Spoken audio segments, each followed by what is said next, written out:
கொஞ்சம் கீழே இருக்கும். கீழே இருக்கும். கீழே போதுங்க. டைட் பண்ணிட்டேன். கொஞ்சம் முன்னாடி தள்ளி வைக்க இல்லை இல்லை இல்லை இல்லை இப்படி தான். திருச்சிற்றம்பலம். ஆடும் பரிவேல் அணி சேவல் என பாடும் பணியே பணியாயருள்வாய் தேடும் கயமாமுகனை செருவில் சாடும் தனி யானை சகோதரனே யாமோதிய கல்வியும் எம் அறிவும் தாமே பெற வேலவர் தந்ததனால் பூமேல் மயல் போயர மெய்ப்புணர்வீர் நாமேல் நடவீர் நடவீரினியே. திருச்சிற்றம்பலம். திருவடியும் தண்டையும் சிலம்பும் சிலம்பு உடுருவ பொறுபடி வேலும் கடம்பும் தடம்பு எம்மாறி இரண்டும் அறுவடிவா நவதனங்கள் ஆறும் மலர்கண்களும் குருவடிவாய் வந்து என் உள்ளம் குளிர குதிகொண்டவே குருவடிவாய் வந்து என் உள்ளம் குளிர குதிகொண்டவே. திருச்சிற்றம்பலம். தென்னாருடைய சிவனே போற்றி எந்நாட்டவர்க்கும் இறைவா ஏகம்பத்துரை எந்தாய் போற்றி பாகம் உலை கண்ணி கூரன் காண்க வெற்றிவேல் முருகனுக்கு அரகர அரகர. இந்த தெய்வ சேக்கிழார் பெருமான் திருவடிகள் போற்றி போற்றி. இந்த குருநாதர் பொன்னார் திருவடி போற்றி போற்றி போற்றி. திருச்சிற்றம்பலம். அருள் தரும் கொடியடை நாயம்மையுடனாய அருள்மிகு மாசிலாமணீஸ்வரர் திருவடிகள் போற்றி போற்றி. குருவருளும் திருவருளும் முன்னிற்க நம்முடைய தெய்வீக சித்தாந்த இலக்கிய மன்றத்தின் சார்பாக மாதந்தோறும் நடைபெறுகின்ற நிகழ்வு மாதத்தினுடைய கடை ஞாயிறிலே தொடர்ந்து நடைபெறுகின்ற தமிழ் வழிபாடு தமிழ் அர்ச்சனை போற்றி நிறைவு செய்து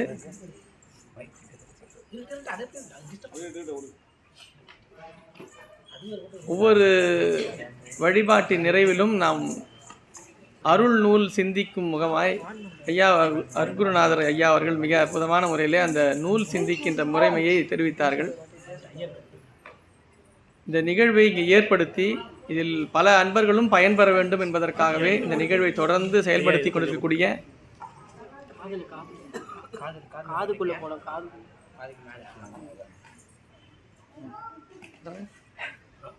தொடர்ந்து செயல்படுத்தி கொண்டிருக்கக்கூடிய அருட்குருநாதர் ஐயா அவருடைய பொன்னார் திருவடிகளையும் கூடியிருக்கின்ற அன்பர் பெருமக்களாம் அனைவரின் பொன்னார் திருவடிகளையும் சிற்றடியன் மனமை மொழியால் வணங்கி மகிழ்ந்து இந்த நிகழ்வு நம்முடைய வழக்கு மொழியாக உள்ள நம்முடைய தாய்மொழியாக உள்ள தமிழ் மொழியிலேயே நம்முடைய வழிபாடு அமையப்பெற வேண்டும் என்பதான அந்த முறையை நீண்ட நெடுங்காலமாக 463 ஒரு 10 நாள் ஒரு மாதம் ஒரு 30 40 50 50 போதே ஒரு பெரிய விழா வைக்கிறாங்க. 50க்கு ஒரு பெரிய விழா. அந்த விழாவை பார்த்தீங்கன்னா அவ்வளோ கூட்டம் 500 அதுக்கப்புறம் ஆளை காணோம் முடிச்சிடுறாங்க. அவ்வளோதான் 100ன்னா நிறைவனே ஆகிடுறாங்க. 100 நிகழ்ச்சி பண்ணிட்டாங்க. நாங்கள் 100 நிகழ்ச்சி என்ன 463வது நிகழ்வு எந்த ஒரு ஆரவாரமும் இல்லாமல் பல அடியார் திருக்கூட்டத்தோடு பல்வேறு அடியார் திருக்கூட்டத்தில் இருக்கிறவங்க எல்லாருமே இங்கே ஒன்று சேர்ந்து இருக்கின்றார்கள். ஒவ்வொரு மாதமும் அடியான் பார்க்கின்றேன். அருட்குருநாதர் அவர்கள் எல்லோரையும் ஒருங்கிணைத்து திருக்கூட்டத்தினுடைய பொறுப்பில் இருக்கின்ற அன்பர் பெருமக்களும் அவர்களை எல்லோரும் இணைத்து அதை செயல்படுத்தி கொண்டிருக்கின்ற முறையை நினைக்கும் பொழுது தமிழுக்கு இதுதான் ஒரு அருமையான ஒரு வழிகாட்டுதல். ஆமாம், தமிழ் வழக்கு இப்படி தான் பண்ண முடியாது. அன்பர்களெல்லாம் ஒன்றிணைத்து திருத்தலங்கள் தோறும் சென்று வழிபாடுகளை செய்யும் பொழுது தான் அது பல இடங்களுக்கு போய் சேரும். நான் பல இடங்களில் இந்த மாதிரி போற்றி நடக்கும் பொழுது ஐயா முன்னாடி இருப்பாங்க, நான் பின்னாடி நின்றுருப்பாங்க.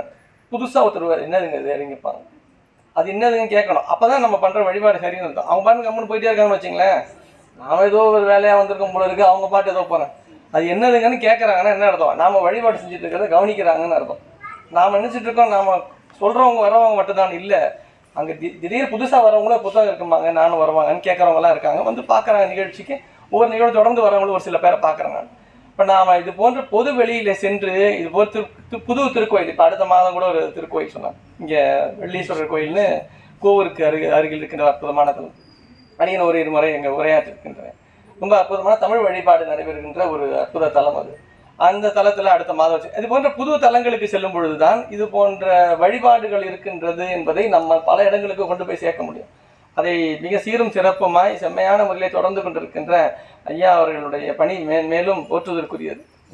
அவங்க என்ன சொல்கிறேன், நான் அடிக்கடி கொஞ்சம் இதுவாக தான் சொல்லுவேன், விளையாட்டாக சொல்லுவேன். ஐயா ஏன்னா அவருக்கு மகன் மோல இல்லையா, அதனால அவர் என்ன தவறாக நினச்சிக்க மாட்டேன். உலகம் சுற்று வாலிபர் அவர். திடீர்னு பார்த்தா சென்னையில் இருப்பார், திடீர்னு பார்த்தா ஈரோடில் இருப்பார், திடீர்னு பார்த்தா சிங்கப்பூர் போயிட்டாருன்றாங்க. சிங்கப்பூர் போயிட்டாரா? எப்படிங்க நேற்று தானங்க அந்த நைட்டு கிளம்பிட்டாருங்க. இது அது அந்த உறுதி வேணும் இல்லையா?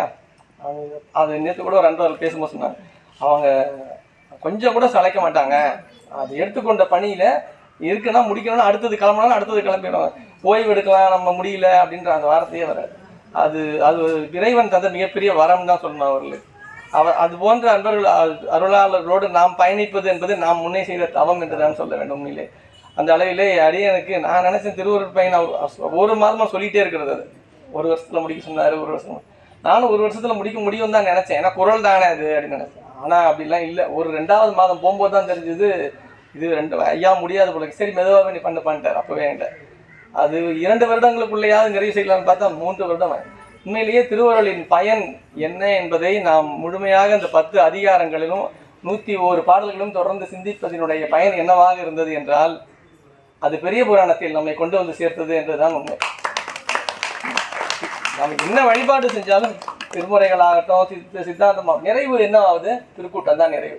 செம்மலர் நோந்தாள் சேரலொட்டா அம்மலம் கழுகி அன்பரோடு மறி மாலர நேயமும் அழிந்த வேளமும் ஆலயம் தானும் அரண் என தொழுமே. அடியார் திருக்கூட்டம் தான். எங்கே போனீங்கன்னாலும் அடியார் திருக்கூட்டம் தான். திருக்கூட்டம் இல்லாமல் உங்கள் வழிபாடு நிறைவுறாது.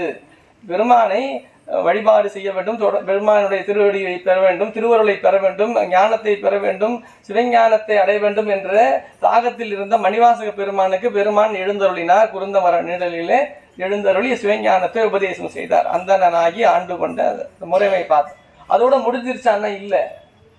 பெருமான் அந்தன் வடிவில் எழுந்தருளி தனக்கு அருள் ஞானத்தை சிவஞானத்தை உபதேசித்தார். முடிச்சிருச்சு, அவ்வளோதானே. நீங்கள் அவ்வளோதான் நினச்சிருப்பாங்க. எல்லாரும் அவ்வளோதான், சாமியே பார்த்துட்டேன் சார், அவ்வளோதான் முடிஞ்சு போச்சு. நம்ம கனவுல பார்த்துட்டாலே நம்ம கையில் முடியும். அவர் நேரிலே பார்த்தார். நேரிலே பெருமானை தரிசித்த மிகப்பெரும் பெருமான மணிவாசக பெரும் பார்த்த பிறகு என்ன நிறைவு என்ன சாமி சொன்னாரா? போது சேரையன் பொறுகடல் கிடந்தோன் புறந்த ராதிகள் நிற்க மற்றும் என்னை கோது மாட்டி நின் குறைகடல் காட்டி, குற்றங்களை எல்லாம் நீக்கி கோது மாட்டி நின் குறைகடல் காட்டி திருவடியை காட்டி முடிஞ்சு போச்சு. அவ்வளோதான். அப்படிதான் நினைச்சோம் நம்ம. அவ்வளோதானே. போது சேரையன் பொறுகடல் கிடந்தோம். இது எப்படி சாமி செஞ்சாரா? சும்மா தெரியாமல் ஏதோ ஒரு ரூம்குள்ள தனியாக வீட்டில் எல்லாரும் பார்த்துட்டு இருக்காங்களாம். யாரு? திருமால் பார்க்குறாராம், அயன் பார்க்குறான், இந்திராதி தேவர் எல்லோரும் பார்க்கின்றார்கள். போது சேரையன் பொறுகடல் கிடந்தோன் புறந்த ராதிகள் நிற்க, அவர்களெல்லாம் இருக்க, மற்ற என்னை கோது மாட்டி நின் குறைகடல் காட்டி குறி கொள்க என்று நின் தொண்டரில் கூட்டாய். இது தெரியுமா உனக்கு? குறி திருத்தொண்டர் தான், திருக்கூட்டம் தான். போ அப்படின்னு சொன்னாரா சாமி. குறி கொள்க என்று நின் தொண்டரில். அப்போ அடியார் திருக்கூட்டம் என்பது எந்த அளவிற்கு நமக்கு முக்கியம்னு பார்க்க, அந்த திருக்கூட்ட அருளின் பயன் நம்மை திருக்கூட்டத்திற்கு சென்று வந்து சேர்த்தது, புனிதர் பேரவையில் நம்மை சேர்த்தது என்றுதான் சொல்ல வேண்டும். அதற்கு பெரிய புராணத்தை ஐயா அவர்கள் தொடர வேண்டும் என்று சொன்னார்கள். அவர்களுடைய அருள் ஆணையின் வண்ணம் கடந்த மாதம் தொடங்கி இந்த பெரிய புராணத்தோட சொற்பொழிவு தொடங்கியது. இது எப்படி தொடங்கலாம் அப்படின்னா பாடலாக பார்த்து திருவருட் பயனை பொறுத்த வரைக்கும் ஒவ்வொரு குரலுக்கும் பார்த்தோம். ஒவ்வொரு குரலாகவும் ஒரு 2 குரல் 3 குரல் பார்த்தா கூட 4 3 இப்படி பார்த்துட்டே போயிடலாம். இது 4 3 ஏற்கனவே 1 வருஷம் சொல்லியே 3 வருஷம் போயிடுச்சு நமக்கு. அதுவே இப்போ வேற டைம்லெஸ்ன்னு சொல்லிட்டார் அவர். டைம் லிமிட் கிடையாது நீ அப்படின்ட்டார். டைம் லிமிட் இல்லைன்னா அப்புறம் நம்ம எவ்வளோ காலம் தான் போகிறது? இது ஒவ்வொரு பாடலுக்கு வந்து சொல்ல முடியுமா? எவ்வளோ பாடல் 4286 பாடலையும் வந்து நம்ம சிந்திக்கிறது தான். ஒரு வருடத்துக்கு ஒரு முறையாவது நாம் அதை முற்றோதல் செய்யணும்.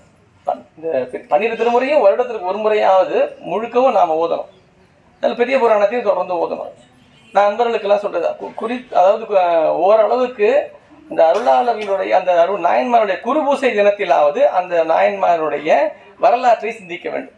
அதிகம் நாமளாவது படிக்கணும். எங்கே ஒன்றுமே முடியலன்னா கூட நாயனாருடைய திருநாமத்தை சொல்லி போற்றியாவது சொல்லணும். நேற்று வந்து முனையடைவார் நாயனாருடைய குருபூசை நேற்றைய முன்பு முனையடை நாயனார் திருவடி போற்றின்னு சொல்லிட்டாலே போதும். குறைந்தபட்சம் அந்த நாயனார் புராணம் தெரிஞ்சால் போதணும். இல்லையா நம்ம அதுதான் நாம் அவருடைய நினைவு கூறுவதாக அமையும். அந்த முறையிலே இந்த பாடல்களை எப்படி சிந்திப்பதுன்னு பார்த்தோம். சருக்கங்களாக பிரித்திருக்கின்றார்கள். கடந்த முறை நம்ம பார்த்தோம், காண்டங்களாக சருக்கங்களாக பிரித்திருக்கின்றார். அந்த முறையிலே பாயிரம் என்பதாக முதல் ஒரு சில பாடல்களை தொகுத்து, பிறகு திருமலை சருக்கம் என்கிற நிலையிலே திருமலையினுடைய சிறப்புகளை எல்லாம் பேசி, நாட்டினுடைய சிறப்புகளை எல்லாம் பேசி, திருக்கூட்டத்தினுடைய சிறப்புகள் எல்லாம் இப்படி பிரித்து பேசிட்டு இருக்கார். முதல் திருமலை சருக்கம். அதில் கடந்த முறை நாம் பாயிரம் என்கின்ற பாடலை சிந்தித்து கொண்டிருந்தோம். அந்த பாயிரம் என்கின்ற பாடல்ல இந்த அடியார் திருக்கூட்டம் என்பதற்கு சேக்கிழார் பெருமான் ஒரு புதிய பெயர் வைக்கின்றார். மதிவாளர் சடைமுடி மன்றுளாரை முன் துதி செய்யும் நாயன்மார் தூய சொல் மலர் பொதிநலன் நுகர் தரு புனிதர் பேரவை. இந்த நாயன்மார்ன்றது இங்கதான் பேர். ஏன் அவர் நாயன்மார் பேருன்னா சேக்கிழார் தான் வைக்கிறார். நாயன்மார்கள்ன்றத அவரோட திருக்கூட்டத்துக்கு பேர் வைக்கிறார். அந்த திருக்கூட்டத்துக்கு ஒரு பேர் என்ன வைக்கிறார்னா, கூட்டத்தோட பெயரா அடியார்களை நாயன்மார்கள் குறிப்பிடுகின்றார். அந்த திருக்கூட்டத்திற்கு புனிதர் பேரவை என்கின்ற பெயரை வைக்கின்றார். புனிதர்களுடைய பேரவை என்று அவருக்கு விதிமுறை உலகினில் விளங்கி வெல்கவே. அப்ப திருக்கூட்டத்தில் அந்த அடியார் திருக்கூட்டத்தோடு சேர்ந்துதான் நம்முடைய வழிபாடு அமைய வேண்டும் என்பதாக சொல்லி இத்தனையோ நூல்கள் எல்லாம் இதுவரை இருந்து கொண்டுதான் இருக்கின்றன. சேக்கிழார் பெருமான் இந்த திருத்தொண்டர் புராணம் என்கிற நூலை ஏன் செய்ய வேண்டும்? நாயன்மாருடைய வரலாற்றை தொகுக்கின்றாரு.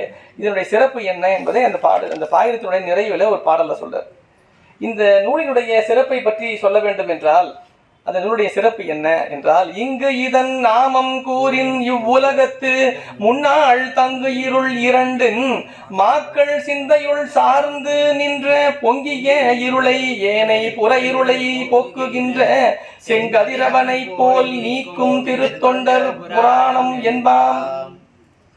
இரண்டு இருளை நீக்கக்கூடிய நிலையிலே அமைவதுதான் இந்த நூல். இந்த நூல் எப்படிப்பட்டது? இது கதிரவன் போல, சூரியனை போல. சூரியன் எப்படி இருக்கு? சூரியன் வெளிச்சம் கொடுக்குதா? சூரியன் கொஞ்சம் கொஞ்சமா வருது. வர வர வர இருள் என்ன ஆகுது? இருள் மறைகிறது. இருளை சூரியன் விரட்டுகிறது என்பதை நாம் பார்க்கிறோம். இந்த நூல் எதற்காக என்றால், இந்த நூல் எப்படி புற இருளை சூரியன் விரட்டுகின்றானோ அக இருளை விரட்டுவதற்கான ஒரு சூரியன் தான் இந்த நூல் என்பதாக இதை இந்த நூலுடைய பயனை சொல்லுகின்றார். அக இருள் என்றால் இப்போ உள்ள இருள் தான் இருக்கான்னு நம்ம உள்ள இருள் தான் இருக்கு. நம்முடைய வள்ளல் பெருமான் சொல்வார், அவருடைய அவதார நோக்கமாக வள்ளல் பெருமான் ஒரு செய்தியை குறிக்கின்றார். ஒரு மிகப்பெரிய அவதார புருஷன் இல்லையா? நமக்கு ஒரு 200 ஆண்டுகளுக்கு உள்ளாக வாழ்ந்த ஒரு பெரும் அவதார புருஷன் நம்முடைய வள்ளல் பெருமான். தன்னை பெருமான் எதற்காக இந்த பூ உலகிற்கு அனுப்பினான் என்பதை வள்ளல் பெருமான் பதிவு செய்கின்றார். அகத்தே கருத்து புறத்தே வெளுத்திருந்த உலகர் அனைவரையும் இச்சகத்தே திருத்தி சன்மார்க்க நெறி அடைவித்திடும் பொருட்டு உகத்தே என்னை வருவிக்க உற்றேன் அருளை பெற்றேனே. அகத்தே கருத்து புறத்தே வெளுத்திருந்த உலகர். வெளியில பாக்குறது வெள்ளையாதான் இருக்கார், நல்லா பாக்குறது அருமையா இருக்கார். நான் உள்ள அவ்வளவோ அப்படி இருக்காங்க இல்லையா? அவங்களெல்லாம் திருத்தி சன்மார்க்க நெறியில் அடைவிக்க வேண்டும் என்பதற்காகவே பெருமான் என்னை இந்த உலகிற்கு தருவித்தான் என்பதாக வருவிக்க உற்றேன்னு அது சொல்ற. வருவிக்க உற்ற நாள்ல அவருடைய அவதார நாள சொல்லுவாங்க. அப்படி அக இருளை நீக்குகின்ற நிலையிலே அமைவதுதான் இந்த நூல் என்றார். அக இருளை எவ்வாறு நீக்க வேண்டும் என்றால், அடிமை நிலையில் நின்று மட்டுமே அக இருளை. இந்த அக இருள் என்பது என்ன? அக இருள்னா என்ன? அகந்தை தான்.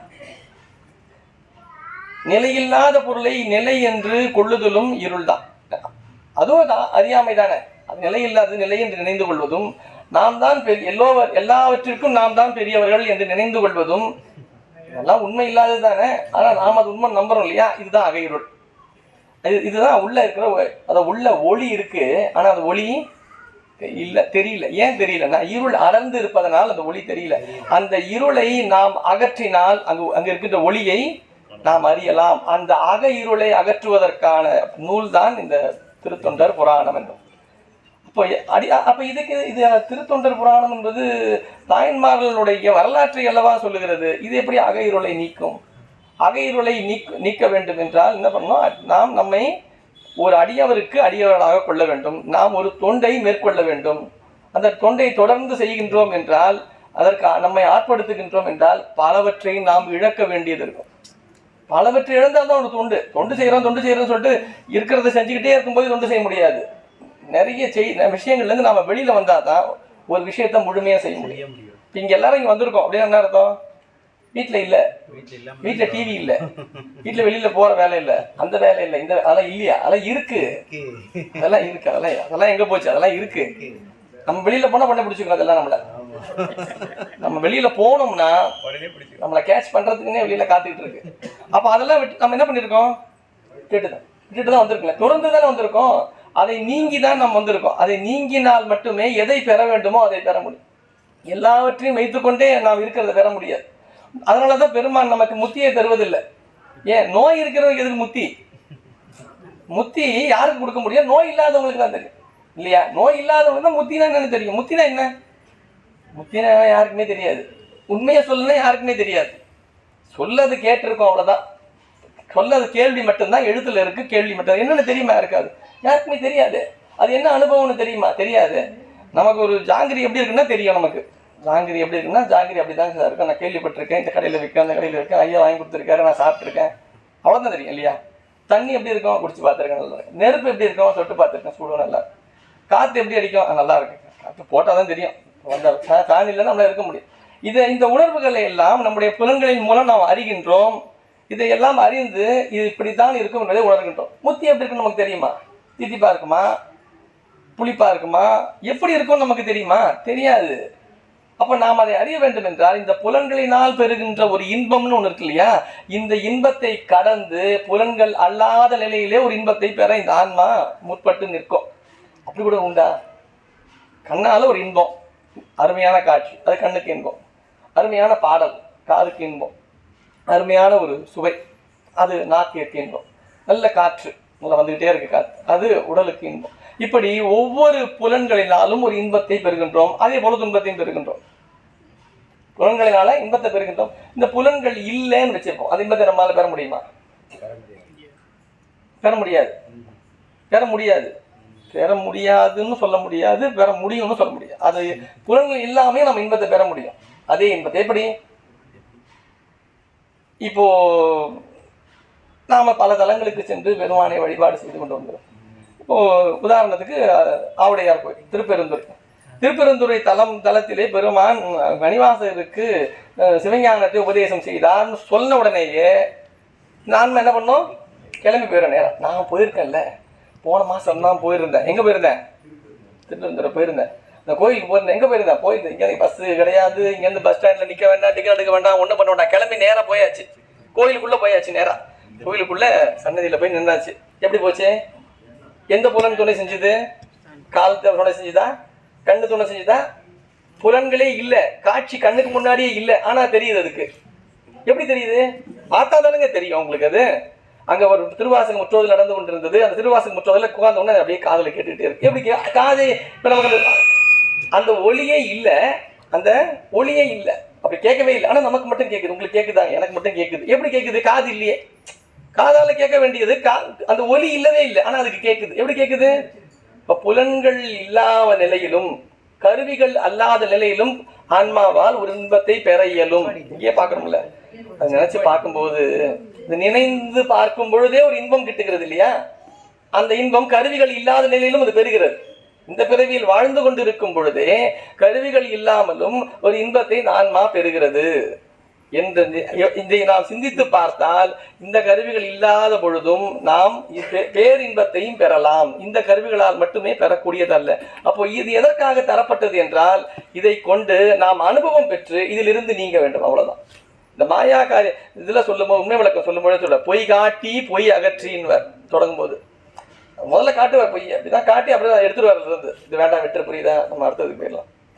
இதை விட்டு அது எதுக்குன்னா, பற்றுவதற்கான நிலையை இந்த ஆன்மாவிற்கு முதல்ல கற்றுத்தந்து அந்த பொருள் பற்றிலிருந்து அதை நீக்கி அதை சிவப்பற்றிலே கொண்டு போய் சேர்ப்பார் பெருமான்.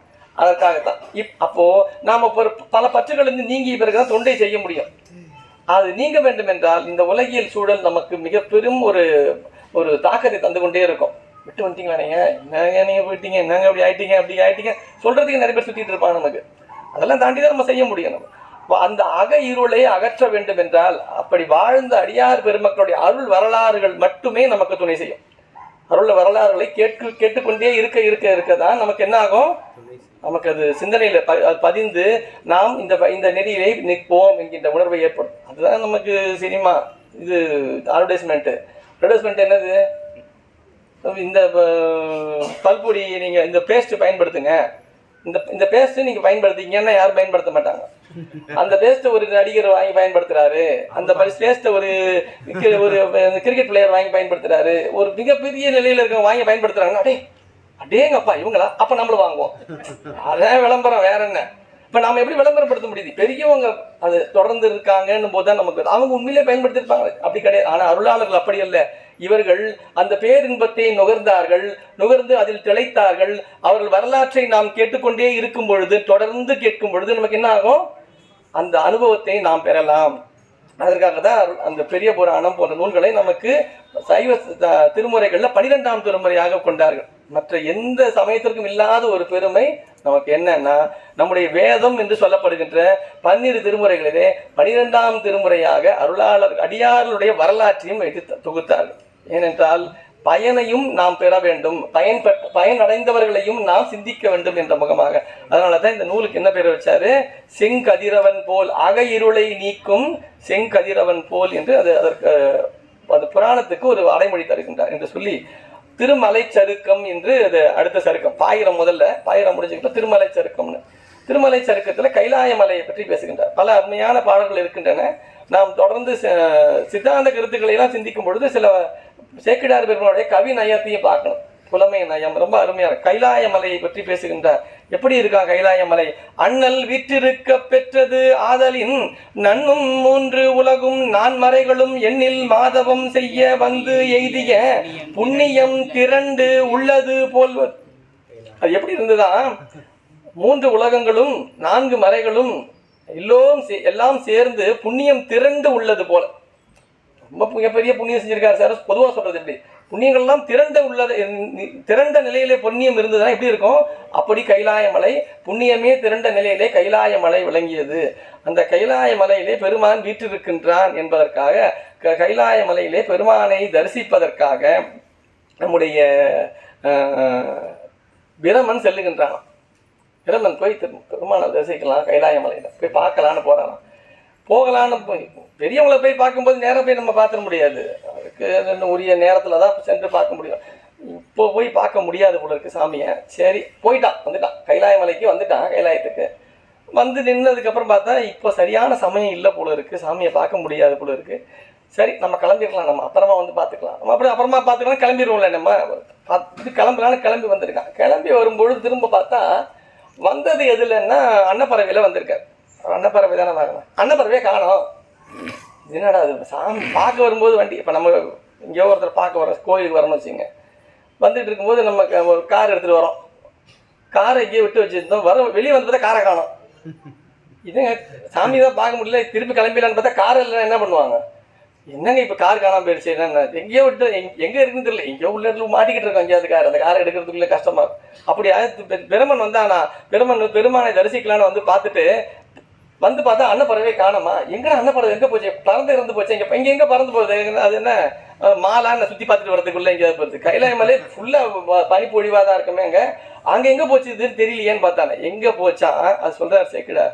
நாயகன் கடல் சேவிக்க நான்முகன் மேய காலம் அலாமையின் மீண்டவன் தூய மால்வரை சோதியில் மூழ்கி அன்று அன்னமும் காணாது அயர்க்குமால். அந்த பனிப்பொழிவோடு விளங்குகின்றது வெள்ளையான மலை இருக்கு இல்லையா, அந்த மலைக்கு பக்கத்திலேயே வந்திருந்துதான். அதுல மலை அதுவும் ஒன்னா இருந்துதான். மலை வெள்ளையா இருந்துதான், இதுவும் வெள்ளையா இருந்துதான். ரெண்டுமே தெரியலையா சுத்தமா. அப்ப எவ்வளவு வெள்ளையா அது இருந்தது இது இருந்தது பாத்துக்கணும்.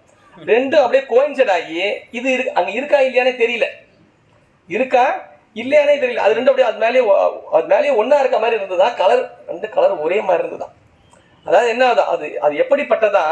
தூய மால்வரை சோதியில் மூழ்கி, எப்படி சோதியிலே ஆன்மாக்கள் சென்று கலந்து விடுகிறதோ, கலந்த பிறகு சிவம் வேறு கலந்த ஆன்மா வேறு என்ற இரண்டற்ற நிலையிலே இந்த ஆன்மா விளங்குவது போல, மலை அந்த வெள்ளை பனிமலையிலே அன்னம் பக்கத்துல நிக்குது. அன்னம் அதோடு சேர்ந்துட்டதுனால என்ன தெரியுது? அண்ணன் காணாம, எங்கடா வண்டியை காணாமேன்னு தேடுறானா. ஆயமும் அன்னமும் காணாது அயர்க்குமால். ஒரு திகைச்சு போயிட்டான், எங்கடா அன்னத்தை காணாமேன்னு. பொருள் என்ன என்றால், கைலை மலைக்கு பெருமானை தரிசிக்க வந்த பெருமான் தரிசிக்க தான் வந்தான். ஆனா அன்னம் என்ன ஆயிடுச்சு? அந்த மலையிலேயே தன்னை கலந்து விட்டது. நாம் நினைந்து கொண்டிருக்கின்றோம், நாம் வழிபாடு செய்கின்றோம், இது செய்கின்றோம். நாம் செய்வது நம்மை அதில் கலந்த நிலையிலே கொள்ள வேண்டும். நம்மை அதிலே கலந்த நிலையிலே கொள்ள வேண்டும். இது இந்த அதிகமாக இதை பயன்படுத்துறது யாரும் தான் மணிவாசகர் தான் பயன்படுத்துவார். மணிவாசகரை தொடர்ந்து வள்ளல் பெருமான் இந்த கலந்து கலந்து கலந்து கலந்து நின் அடியாரோடு நிறைய கலந்து சொல்வார் வள்ளல் பெருமான். அந்த திருவாசகத்தை அப்படி பருகி வாங்கலந்த மாணிக்க வாசகனின் வாசகத்தை நான் கலந்து பாடுங்கால் நற்கருப்பஞ்சாற்றினிலே தென் கலந்து பால் கலந்து செழுங்கனி தீஞ்சுவை கலந்து என் ஊன் கலந்து உயிர் கலந்து ஓட்டாமல் எல்லாம் கலக்கும். இந்த கலக்கிறதுனா என்ன? சேர்றது, ஒன்றுதல். ஒன்றுதல்ல மட்டும்தான் நம்முடைய வழிபாடு நிறைவேறும். கைலை மலைக்கு பெருமானை தரிசிக்க சென்ற பிரமனுக்கு கிடைத்த செய்தி என்னன்னா, நம்முடன் வந்த அன்னம் ஒன்றிவிட்டது பெருமானோடு. நம்முடன் வந்த இப்போ நம்ம பார்த்தீங்கன்னா நம்ம கூட போகணும்னா நம்ம தான் கூட்டிகிட்டு வந்துருப்போன்ற மாதிரி தெரியும். அவர் பார்த்தா முன்னாடி போய் சாமி கும்பிட்டுருப்பார், அவர்கிட்ட போயிட்டு இருப்பார். நமக்கு நேரம் இல்லைன்ட்டு நம்ம இன்னும் பின்தங்கி இருப்போம். நானும் அன்னம் பெருமானோடு ஒன்றிவிட்டது. அது மட்டுமல்ல, இன்னொரு செய்தி இதே போல பெருமானை தரிசிக்கலாம்னா நம்ம மட்டுமா வருவாங்க, நிறைய பேர் வருவாங்கல்ல சாமியை பார்த்து. திருமாலும் வராராம். அவருடைய வாகனம் காணன்னு தேடுறாரு. திருமால் தரிசிக்க உள்ள வந்திருக்காரு. தரிசிக்க வந்துட்டு உள்ள போயிருக்கார் போல. திருமாலுக்கு ஒரு வாகனம் உண்டு, அது எல்லாருக்கும் தெரியும். திருமால் வாகனம் என்ன? கருடன். கருடன் ரொம்ப நேரமா நின்று இருக்கான் வெளியில. உள்ள போன நம்ம தலைவர் எங்க போயிருக்காரு, வருவார். ரொம்ப நேரமாச்சு அவர் ஆளை காணும். அவர் என்ன ரொம்ப நேரமா ஆளை காணும். திடீர்னு பார்த்தா அவருக்கு அங்க அவர் மாதிரியே ஒன்று தெரியுது. நம்ம தலைவர் என்ன இங்க இருக்காரா அப்படின்னு நினைச்சாராம். நம்ம தலைவர் என்ன இங்க இருக்காரா அப்படின்னு பார்த்தாராம். அப்படி ஒரு காட்சியை அங்க சேக்கிழார் காட்டுறாரு. காதில் வெண்குழையோன் கடல் தொழ நெடியோன் காலம் பார்த்து இருந்தும் அறியான் சோதி வெண்கையிலை தாழ்வரை முழையில் துதிக்கையோன் ஊர்தியை கண்டு மீது எழு பண்டை செஞ்சுடர் நின்று பண்டை செஞ்சுடர் இன்று வெண்சுடர் ஆனது என்று அதன் கீழ் ஆதி ஏனமதாய் இடக்கல் உற்றான் என்று அதனை வந்து அனைதரும் கடல் உன். இது கொஞ்ச காலத்துக்கு முன்னாடி நம்ம தலைவர் பெருமான் திருவடியை தரிசிக்கலாம்னு யாரு பெருமான் என்ன பண்ணாரு? ஏனம்னா பன்றி அவதாரம் எடுத்து பெருமான் திருவடியை தரிசிக்க போனாரு. அந்த கைலை மலையில அங்க விநாயகர் பெருமான் இருப்பார் இல்லையா? கைலை மலையில விநாயகர் பெருமான் இருக்காருன்றத வழிவர் சொல்ற. விநாயகர் பெருமான் இருக்காரு. விநாயகர் பெருமானுக்கு ஒரு ஊர்தி உண்டு. என்ன? மூஞ்சூர். மூஞ்சூர் பார்த்துட்டீங்கன்னா எலி மாதிரி இருக்காது, எலியை விட வேற மாதிரி இருக்கும். அது மூக்கு நீட்டமா இருக்கும். அதுக்கு நீட்டமா இருக்கும் மூக்கு. அதுக்கு மூஞ்சூர் நீங்க குட்டியா நினைச்சுக்க போறீங்க. விநாயகர் பெருமானுடைய வாகனம் அது உன்னோடலாம் இருக்காது. அது எவ்வளவு பெருசா இருக்கும் பாத்துங்க. மலைக்கு பக்கத்துல, மலைக்கு கீழே இருக்குது. அங்கதான் பார்க் பண்ணி வச்சிருக்காரு யார்? விநாயகர் பெருமான் அங்க இருக்குது. அது கீழே அது மலைக்கு கீழே உட்காந்துட்டு இருக்கு. இவர் பார்த்தோம்னா, இவருக்கு கருடனுக்கு பார்த்தோம்னா என்ன தெரியுது? நம்ம தலைவர் தான் ஒருவர் இங்க இருக்காரோ. யாரு? பன்றி அவதாரம் எடுத்து திருமால் அந்த சோதி பிழம்பாய் பெருமான் அண்ணாமலையாக நின்றான் இல்லையா? அந்த அடிமுடி காணாத நிலையிலே பெருமான் நிற்கும் பொழுது அந்த அடியை தேடி திருமால் சென்றாரே, செல்லும் பொழுது பன்றி அவதாரம் எடுத்துதான் சென்றார். அப்படி பன்றி அவதாரம் எடுத்து சென்ற விநாயகனுடைய திருமால் அங்குதான் இருக்கின்றார் போலும் என்று கருடன் நினைத்ததான். இதே அந்த மூஞ்சூரை பார்த்துட்டு அது துதிக்கையோன் ஊர்தியை கண்டு மீது எழு பண்டை செஞ்சுடர் என்று அதுக்கு பேர் வைக்கிறார். பண்டை செஞ்சுடர், பழம் சுடர். எது? அந்த அண்ணாமலை சோதியாக பெருமான் நின்றது. அந்த சோதியின் இன்று வெண்சுடர் ஆனது என்று அந்த வெண்சுடர் தான், அந்த பழஞ்சுடர் தான் இந்த வெண்சுடராக இங்கு கைலாய மலையாக நிற்கின்றது போலும் என்று நினைந்து நம்முடைய தலைவர் இங்கு அந்த அடியை காண்பதற்காக கீழே நிற்கின்றாரோ என்று அந்த மூஞ்சூரை பார்த்து தன்னுடைய தலைவரை யாரு? திருமால்னு நினைச்சுக்கிட்டான். எது? கருடன் நினைச்சுக்கிட்டான். காலம் பார்த்து சோதி வெண்கையிலை தாழ்வரை முளையில் துதிக்கையோன் ஊர்தியை கண்டு மீது எழு பண்டை செஞ்சுடர் இன்று வெண்சுடர் ஆனது என்று அதன் கீழ் ஆதி ஏனமதாய் இடக்கல் உற்றான் என்று அதனை வந்து அனைதரும் கடலும். இங்கதான் நம்ம தலைவர் இருக்கார் கிட்ட வந்துதான் சேக்கிழார் எப்படியெல்லாம் வர்ணனை பண்றாரு. அதாவது மலைதான், மலையில அன்னம் பறவை நிற்கிறாங்க. நம்ம ஏதோ ஒரு மலையை பார்ப்போம். அவருக்கு எப்படி தெரியுது பாருங்க மலையை பார்த்து. அதே மலை பக்கத்துல ஒரு மூஞ்சூர் இருக்கு. அந்த மூஞ்சூர் அவருக்கு எப்படி தெரியுது? எல்லாவற்றையும் சிவசிந்தனையாகவே கொள்ளுகிற நிலையிலே சேக்கிழார் பெருமான் நம்மை செலுத்தி கொண்டிருக்கின்றார். அந்த நிலையிலே இன்னும் கைலை மலையை அப்படியே காமிச்சுக்கிட்டே வர்றார். பல பழங்களை எல்லாம், கைலை மலையினுடைய சிறப்புகளை எல்லாம் பேசிக்கிட்டே வர்றாரு. அந்த கைலை மலையிலே ஒரு முனிவர் அமர்ந்திருக்கின்றார். ஒரு முனிவர் இருக்கின்றார். அன்னதன் திரு தாழ்வரையின் இடத்து இன்ன தன்மையன் என்று அறியா சிவன் தன்னையே உணர்ந்து ஆர்வம் தழைக்கின்றான் உன்னரும் சீர் உபமன்ய முனி. அங்க பெருமான் திருவடியை மட்டுமே எப்பொழுது நினைந்து கொண்டு தன்னையே உணர்ந்து ஆர்வம் தழைக்கின்றான். பெருமானையே உணர்ந்து அங்க அவர் திருவடியை மட்டுமே வணங்கி கொண்டிருக்கின்ற ஒரு முனிவர் இருந்தாராம். அவர் பேர் என்ன? உபமன்ய முனி என்று ஒருவரை காட்டுகின்றார். கைலை மலையிலே உபமன்ய முனிவர் இருக்கின்றார் என்றதை சேக்கிழார் காட்டுறார். அந்த உபமன்ய முனிவர் யார் என்றால், நம்முடைய திருப்பல்லாட்டில் வருது, பாலுக்கு பாலகன் வேண்டி அழுதிட பார்க்கடல் ஈந்த பிரான். அந்த குழந்தை பால் அழுதுதான், பால் அழுதா பால் கொடுத்துருக்கணும், இல்லைன்னா அந்த அம்மா அனுப்பியிருக்கணும். ஞானசமுத்திரம் கொடுத்தா மாதிரி ஞானப்பால் கொடுத்துருப்போம். சாமி கிட்ட போய் நின்று அழுதுதான். அது சாமி கிட்ட இருந்தா சாமி என்ன பண்ணாரா? பார்க்கடல்லே கொடுத்துட்டாராம். என்னடா எவ்வளவு பெரிய கருணையான மூர்த்தி! அந்த பாலுக்கு பாலகன் வேண்டி அழுதிட பார்க்கடல் ஈந்தாரே, இந்த பாலகனுக்கு இழுந்தார். அந்த பாலகன் தான் உபமன்ய முனிவர். அவர் பேர் தான் உபமன்ய முனிவர். அவர் தான் அங்க இருக்கார். அவர் அங்க அவர் சாமியை மட்டுமே வழிபாடு. அவரு இத்தனை பெரிய உயர்ந்த நிலையிலே அந்த பெருமகனார் விளங்குகின்றார் என்பதை சேக்கிழார் காட்டுறார். அவர் யாருன்னா, கிருஷ்ணர் கேள்விப்பட்டிருக்கீங்களே, கண்ணபிரான், அவருக்கு திருவடி தீட்சை கொடுத்ததே இவரு தான். உபமன்ய முனிவர் தான் கிருஷ்ணருக்கு திருவடி தீட்சை தர சேக்கிழார். இது வந்து திருமலை சிறப்புல வர பாடல். யாதவன் துவரைக்கு இரையாகிய மாதவன் முடிமேல் அடி வைத்தவன். கிருஷ்ணருக்கு திருவடி தீட்சை கொடுத்தவன். யாதவன் துவரைக்கு இரையாகிய மாதவன் முடிமேல் அடி வைத்தவன் பூதநாதன் பொறுவரும் தொண்டினுக்கு ஆதி அந்தம் இல்லாதவன் அடைந்தவன். அவருக்கு எப்படி இறைவனுக்கு ஆதி அந்தம் இல்லை, அந்த நிலையை பெற்றவர் உபமன்ய முனிவர். அவர் எப்பொழுதுமே கைலை மலையிலே பெருமானை நாளும் சிந்திக்க நிலையில் விளங்குகின்றவர். கண்ணபிரான் என்று வழிபாடும் கடவுளாக விளங்குகின்ற கிருஷ்ணர். கிருஷ்ணருக்கு அவர் திருவடி தீக்கையை செய்து வைத்தவர் என்று அந்த செய்தியை சொல்லுகின்றார்.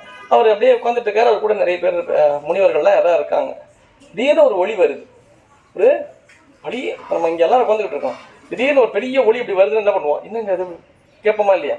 இதுக்கெல்லாம் இந்த இதுலலாம் போனீங்கன்னா, இந்த மதிய கிழக்குலலாம் அவங்க அங்கே இருக்கவங்களாம் தொடர்புகள் சொல்லுவாங்க, எப்போ என்ன வருது திடீர்னு பார்த்தா மேலே எது பறந்து வருது, அது லைட்டாக பறந்து வருது, அப்படியே யோகனை பறந்து வருது, எப்போ வருதுன்னே தெரியாதான், அது பாட்டு பறந்து கடற்கடக்குன்னு வருதா, இங்கே தான் வருதா அங்கே தான் வருதுன்னே தெரியலையா. இப்போ எனக்கு அது நினைக்கும் போது தான் தெரியுது, இப்படி தான் ஒளி மாதிரி வந்திருக்கும் போது கைலை மலையில். இங்கே யோகனை பறக்க வருது போது வெளியே பார்க்குற மாதிரி லைட் அடிக்கிற மாதிரி பளிர் லைட் வருது. அப்படி தான் கைலை மலையில் எல்லாரும் உட்காந்துட்டு இருக்காங்க. நம்ம முனிவர்கள் எல்லாரும் ஒரு பெரும் ஒளி வருகிறதா. அது என்ன ஒளியா? அங்கன் ஓர் ஒளி ஆகிற ஞாயிறு பொங்கு பேரொளி போன்று முன் தோன்றிட துங்க மாதவர் சூழ்ந்திருந்தார் எல்லாம் இங்கு இது என்கொல் அதிசயம் என்றலும். ஒரு பெரிய ஒளி. ஒளி எப்படி இருந்ததா? ஒரு ஞாயிறு போல, சூரியன் போல இருந்தது. சூரியன் போல ஒளி இருந்தது. அப்படின்னு இப்படி தான் நினைப்பீங்க.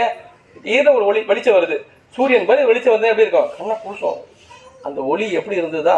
சூரியன் மாதிரி இல்லையா, 1000 சூரியன் மாதிரி இருந்ததா. அடேங்கப்பா. ஓர் ஒளி 1000 ஞாயிறு பொங்கு பேரொளி. ஒரு சூரியனே தாங்க முடியல. மார்ச் மாசமே இப்படி இருக்கு, இன்னும் ஏப்ரல் மேலாம் எப்படி இருக்க மாதிரி தெரியல நமக்கு. 1000னா அடேங்கப்பா. இவர் அருணகிரிநாதர் சொல்லுவார், முருகப்பெருமான் திருவடி எப்படிப்பட்டது என்றால், முருகப்பெருமான் திருவடி பெருமையை சொல்ல வர்றார். திருவடி சீர்பாத வகுப்புன்னு திருவகுப்புல சீர்பாத வகுப்பு. உதவி இடை கடவு மரகத வருண குலதுரக உபலலித கனகரத சதகோடி சூரியர்கள் உதயம் என. கோடி இல்ல, சதம்னு எவ்வளவு தெரியுமா? 100 கோடி சூரியர்கள். 100 கோடி சூரியர்கள். இவரு 1000 சொன்ன, அவர் 100 கோடி சூரியர்களா. எது? முருகப்பெருமான் திருவடி. திருவடியே அப்படின்னா அப்படி திருமுடியை பத்தி பேச்சே கிடையாது. இவரு மணிவாசகர் சொல்றாரு பாருங்க, சிவபெருமானுடைய திருவடியை காண வேண்டும், என் பெருமானை சென்று நீ பார்த்து வா அப்படின்ட்டு கோயில்கிட்ட சொல்லி அனுப்புறாரு. பெருமானை போய் பார்த்துட்டு வான்னு சொன்னா எப்படி பார்த்துட்டு எப்படி இருப்பாரு? ஐயா பார்க்கறதுக்கு பெருசா இருப்பாரு, ஒரு இவ்வளவு இப்படி இருப்பாரு. அடையாளம் சொல்லி அனுப்புவோம்ல இருக்கு. அடையாளம் சொல்லணும்னா எப்படி இருப்பாரு அப்படின்னா, இங்க சாமி வந்து சரி முதல்ல திருவடியை சொல்றோம். திருவடி எப்படி இருக்கும் அப்படின்னா, திருவடி எங்க இருக்கும்? முதல்ல இங்க இருக்குமா அங்க இருக்குமா?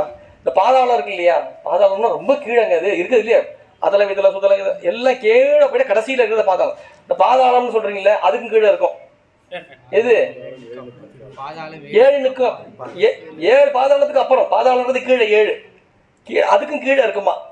அது இது ஒரு அட்ரஸா? இப்படி சொன்னா எப்படி பார்க்க? அப்புறம் திருமுடி சொல்றதுக்கு வார்த்தைகளே இல்லை. கீதம் இனிய குயிலே கேட்டியல் எங்கள் பெருமான் பாதம் 2 வினவில் பாதாளம் 7னுக்கு அப்பா. சோதி மணிமுடி சொல்லில் சொல் இறந்து நின்ற தொன்மை. சொல்லே இல்லை தமிழ்ல. அதுக்கு அந்த மணிமுடியை சொல்வதற்கான சொல் இல்லை. சொல் இறந்து நின்ற தொன்மை. ஆதி குணம் ஒன்றும் இல்லான் அந்தமிலான் வர அட்ரஸ் எப்படி சொல்ற? எப்படி இருக்காரு சாமின்னா, இப்போ ஒளி வருது, அந்த ஒளி எப்படி இருக்குன்னா ஒளி மாதிரி இருந்ததுங்க ஐயா. 1000 சூரியர்கள் போல இருந்தது.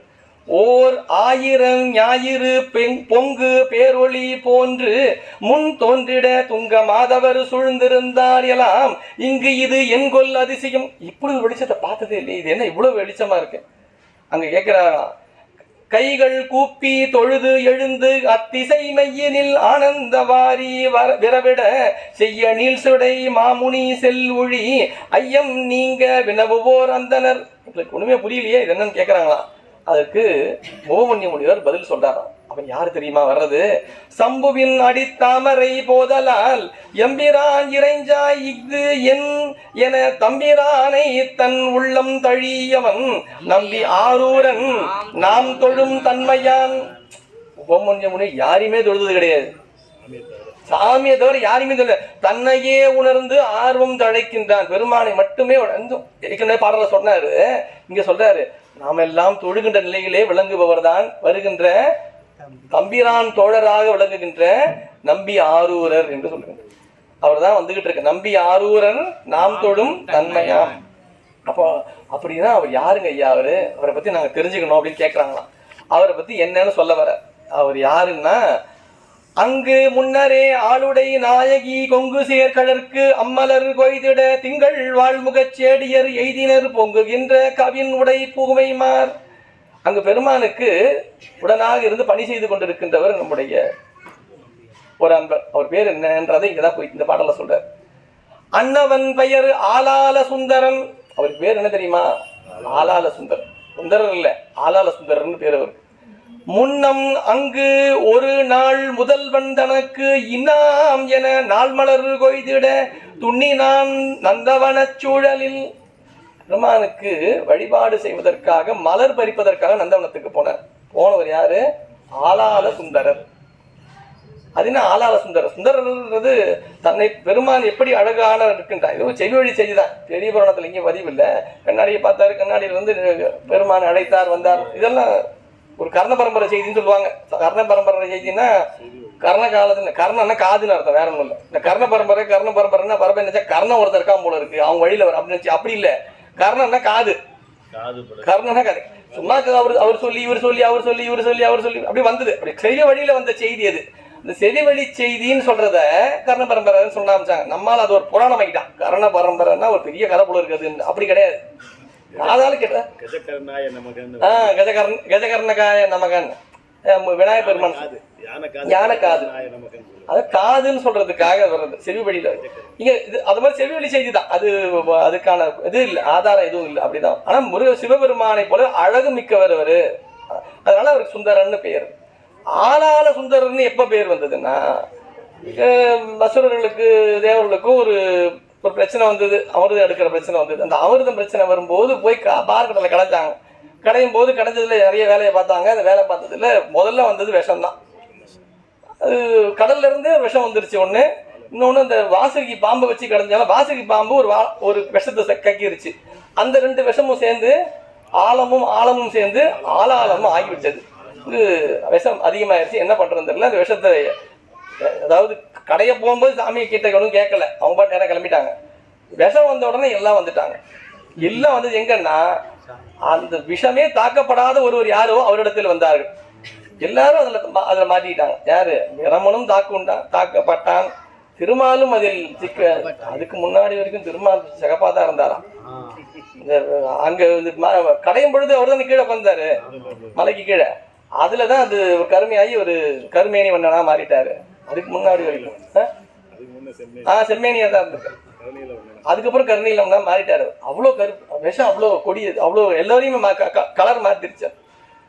எல்லாரும் கிட்ட வந்தாங்க, எல்லாரையும் இது பண்ணிச்சு. சரி சாமி கிட்ட வந்துட்டாங்க. சாமி என்ன பண்ணாரு, நேராக போயிட்டு இந்த விஷத்தை வாங்கி அப்படியே அப்படியெல்லாம் பண்ணலை. அப்படியெல்லாம் இந்த படத்தில் இருக்கும், நிறைய சினிமாவில் காட்டுறதெல்லாம். அது ஏதோ விஷத்தை முதல்ல அப்படி எடுத்து அப்படி வச்சு இப்படி குடிக்கிற மாதிரி. நான் பல பேர்கிட்ட சொல்றது, எல்லா இடத்துலையும் பேச இடத்துல அப்படி ஒன்று இல்லவே இல்லை. விஷம் முதல்ல தண்ணியாக இருக்குன்னு எப்படி நமக்கு தெரியும்? தண்ணியில இருந்துன்னா தண்ணியாக தான் இருக்குன்ற மாதிரி அர்த்தமா என்ன? விஷம் கல் மாதிரி கூட இருக்கலாம்ல, இல்லை ஒரு ஜெல் ஃபார்ம்லேயும் இருக்கலாம், எப்படி வேணா இருக்கலாம். விஷத்தை எப்படி தண்ணியாக தான் இருக்கும், குடிக்கிற மாதிரி இருக்கும்னு எப்படி நம்ம முடிவு பண்ணலாம்? அது அவரே எடுத்து ஏதோ ஒரு கோப்பை மாதிரி ஒன்று வச்சிருக்காங்க, அதில் அப்படியே எடுத்து குடிக்கிற மாதிரி அப்படிலாம் இல்லவே இல்லை. அந்த மாதிரி ஒன்று இதெல்லாம் இந்த மாதிரி இதெல்லாம் சிவத்தை இழிவுபடுத்துவது போல அமைகிற செய்தி தான். அப்படி ஒன்று கிடையவே கிடையாது. அதே மாதிரி சிவபெருமான் திருவுருவத்தை அமைக்கும் போது கூட நீல கலர்லாம் போடக்கூடாது. சாமி செம்மேனி அம்மான் தான், பொன்னார் மேனியனேன்னு சொல்றார் சுந்தரமூர்த்தி நாயனார் சொல்றார். அது செம்மேனி அம்மானாக விளங்குவோம் தான் பெருமான். அப்படி இருக்கும்போது ஃபுல்லாக ப்ளூவாக போட்டு வைக்கிறது. அதை அப்படிலாம் கிடையவே கிடையாது. கண்டம் மட்டும்தான் கருத்தது, நீல கண்டம் தான் பேர், கண்டம் தான் நீளம், வேற எதுவுமே இல்லை. அது எதனால ஆச்சுன்னா விஷத்தை பெருமா அந்த காலகாலத்தை கண்டத்திலே நிறுத்தினான். சரியா? இதெல்லாமே இந்த செய்திகள்லாம் காதால கேட்டு கேட்டு நம்மள ரொம்ப பெரிய அளவில் கெடுக்கிறதுனா டிவி ஒன்று.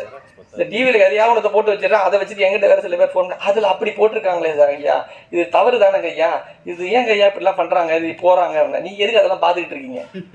நாம போய் அதை அவங்க யாரும் ஒன்று சொல்ல, நம்ம அதை பார்க்குறத நிறுத்திடணும்ல. என்னென்னமோ போட்டுருக்காங்க, நினச்சதை அவன் பாட்டு கதையாக எழுதிட்டு இருக்கான், படமாக எடுத்துக்கிட்டு இருக்கான், எதுவும் பண்ணி அது நமக்கு அது தேவையில்லை. இதெல்லாம் கொஞ்சம் புழுகு. நாம் மேன்மைப்படுத்துகிறோம்ன்ற உண்மையை அதிகப்படுத்துகிறோன்ற பேர் நிறைய தவறுகளை இழைக்கிறாங்க. அப்படின்னு கிடையவே கிடையாது. விஷம் இருக்குன்னு தெரிஞ்ச உடனே அந்த விஷத்தை எடுத்துட்டு வர்றதுக்கு சாமி என்ன பண்ணாரு, சுந்தரரை போனார். நம்பி ஆரூரை போயிட்டோம். அவர் போய் தான் என்ன பண்ணியிருக்காரு, அந்த மொத்த விஷத்தை அங்கே இருக்கிறத அப்படியே திரட்டி மொத்தமாக கையில் எடுத்து வந்துட்டார். அப்படியே அங்கே திரட்டி அப்படியே கையில் எடுத்து வந்துட்டாரு. எடுத்து வந்து சாமி கிட்ட கொடுத்துட்டார். சாமி என்ன பண்ணார், அப்படியே கண்டத்தில் நிறுத்திட்டார். அவ்வளோதான். அவர் குடிச்சாரு. அது இன்னொரு கதை, ரொம்ப பழைய காலத்து. பக்கத்தில் இந்த பார்வதி அம்மா கழுத்தை பிடிச்சிட்டாங்க. தெய்வமே, அந்த அம்மா கழுத்தை பிடிச்சதுனால ஏன் எங்கள் வீட்டுக்காரர் கொடுத்துட்டீங்க அது ஒருத்தர் மேடையில் பேசும்போது பேர் சொல்ல முடியாது, சில பெரியவங்க பேசுறாங்க. அப்படியே குடிச்சாரு. பார்வதி அம்மையார் கழுத்தையை பிடித்ததுனால நிறுத்தி விட்டது, அவருடைய தாலி தப்பியது, இப்படிலாம் மேடையில் பேசுவாங்க. தெய்வமே, இதெல்லாம் அபத்தமாக அப்படிலாம் இல்லவே இல்லை. தேவார சான்று திருமுறைகள் தான் நமக்கு சான்று, அகச்சான்றே திருமுறைகள் தான். பெருமான் கண்டத்திலே அந்த விஷத்தை நிறுத்தினான். கனைத்தெழுந்த வெந்திரை சூழ் கடலிடை நஞ்சு தன்னை திணை திணையா மிடற்றில் வைத்த திருந்திய தேவனின்னை. மிடற்றில் வைத்த ஞானசம்பந்த தேவாரம் மறைவுடையதோருடைய 2வது பாட்டு. வேற எதுவுமே சான்று. இது மாதிரி நிறைய இடங்கள்ல சான்று இருக்கு. நாம இதுதான் எடுத்துக்கணும். அவரு தான் கண்டத்தில் நிறுத்தி வச்சார். ஏன் முழுங்கிடலாம்ல அதை? அது எதுக்கு அங்க வைக்கணும்? சரி, எல்லாருக்கும் உயிர்களை காக்கும் பற்று பெருமான் ஆழகாலத்தை உண்டான். அது உண்டாருன்னா நிறுத்த முடியாது. அதான் உண்மை. மத்தவங்க நிறுத்த முடியாது. ஐயா, நீங்க எதையாவது ஒண்ணு சாப்பிட்டீங்கன்னா ஒண்ணு வாந்தியா வெளில வந்துடும், இல்லைன்னா உள்ள போயிடும். உள்ள போச்சுன்னா வயிற்ற கலைக்கிறோம். 4-5 நாளைக்கு ஆள் இருக்க மாட்டார். அப்காண்டு எங்க ஆனார் தெரியல, ஹாஸ்பிட்டல் இருக்காரு சார். ஒண்ணு உள்ள போகணும், இல்ல வெளில வந்துடணும். என்ன சார் ஆச்சு, ஒரே வாந்தியா இருக்கு? ஏன்? ஃபுட் பாய்சன் தெரியுதா? பாய்சன் உள்ள இருக்காது, வெளியே வந்துடும். ஒண்ணு வெளியில வந்துடும், உள்ள போய் வேற பக்கமா போயிடும். நடுவுல யாராலும் நிறுத்த முடியாது. இந்த உலகம்ல எத்தனை கண்டத்திலையும் யாராலையும் கண்டத்தில் நிறுத்த முடியாது. ஆமா, 7 கண்டங்கள், எந்த கண்டத்தை அண்ட சராசரங்கள் எந்த சராசரத்திலையும் இருக்கிற யாராலையுமே கண்டத்தில் நிறுத்த முடியாத ஒரு பொருளை அதை நிறுத்தக்கூடிய ஒரே ஒரு பெருமான் சிவபெருமான் மட்டுமே. அவன் மட்டுமே கண்டத்தில் நிறுத்தக்கூடிய. அதான் கண்டத்தில் நிறுத்தினான். அது ஏன் நிறுத்தின அதை இடத்த நிறுத்திட்டு அப்படியே விட்டுறாம அதை கருப்பா இருக்க மாதிரி காமிச்சா ஏன் தெரியுமா? ஏற்கனவே உங்களுக்காக இதெல்லாம் செஞ்சிருக்கேன்றத எல்லாரும் தெரிஞ்சுக்கணும். அதனால கண்டத்தில் நிறுத்தி அவனுடைய தியாகத்தை நாம் அறியும் வண்ணம் காட்டினானா பெருமான். அவன் உண்மையே அமுதம் அவனுக்கு தான் கொடுத்துருக்கணும். அதெல்லாம் முடிஞ்சதுக்கப்புறம் அமுதம் வந்தது, அட்ரஸே இல்லை. அவங்களே சண்டை போட்டு பிரிச்சுக்கிட்டு நாமளே பிரிச்சுப்போம் எல்லாத்தையும். இது வேற அவர்கிட்ட போனா அவருக்கு ஒரு பங்கு. அவருதான் உண்மையிலேயே ஐயா விஷம் சாப்பிட்டா தானே அமுதம் கொடுக்கணும். நமக்காக விஷம் சாப்பிட்டாரு. ஐயா விஷம் அமுதம் வந்துருச்சுங்க ஐயா, நீங்க பார்த்து ஏதாவது எங்களுக்கு ஏதாவது தொகுதி நீங்களா பார்த்து தொகுதி நீங்களா பார்த்து ஏதாவது கொடுங்க ஐயா, நாங்க எடுத்துக்கிறோங்க ஐயான்னு சொல்லிருக்கலாம்ல.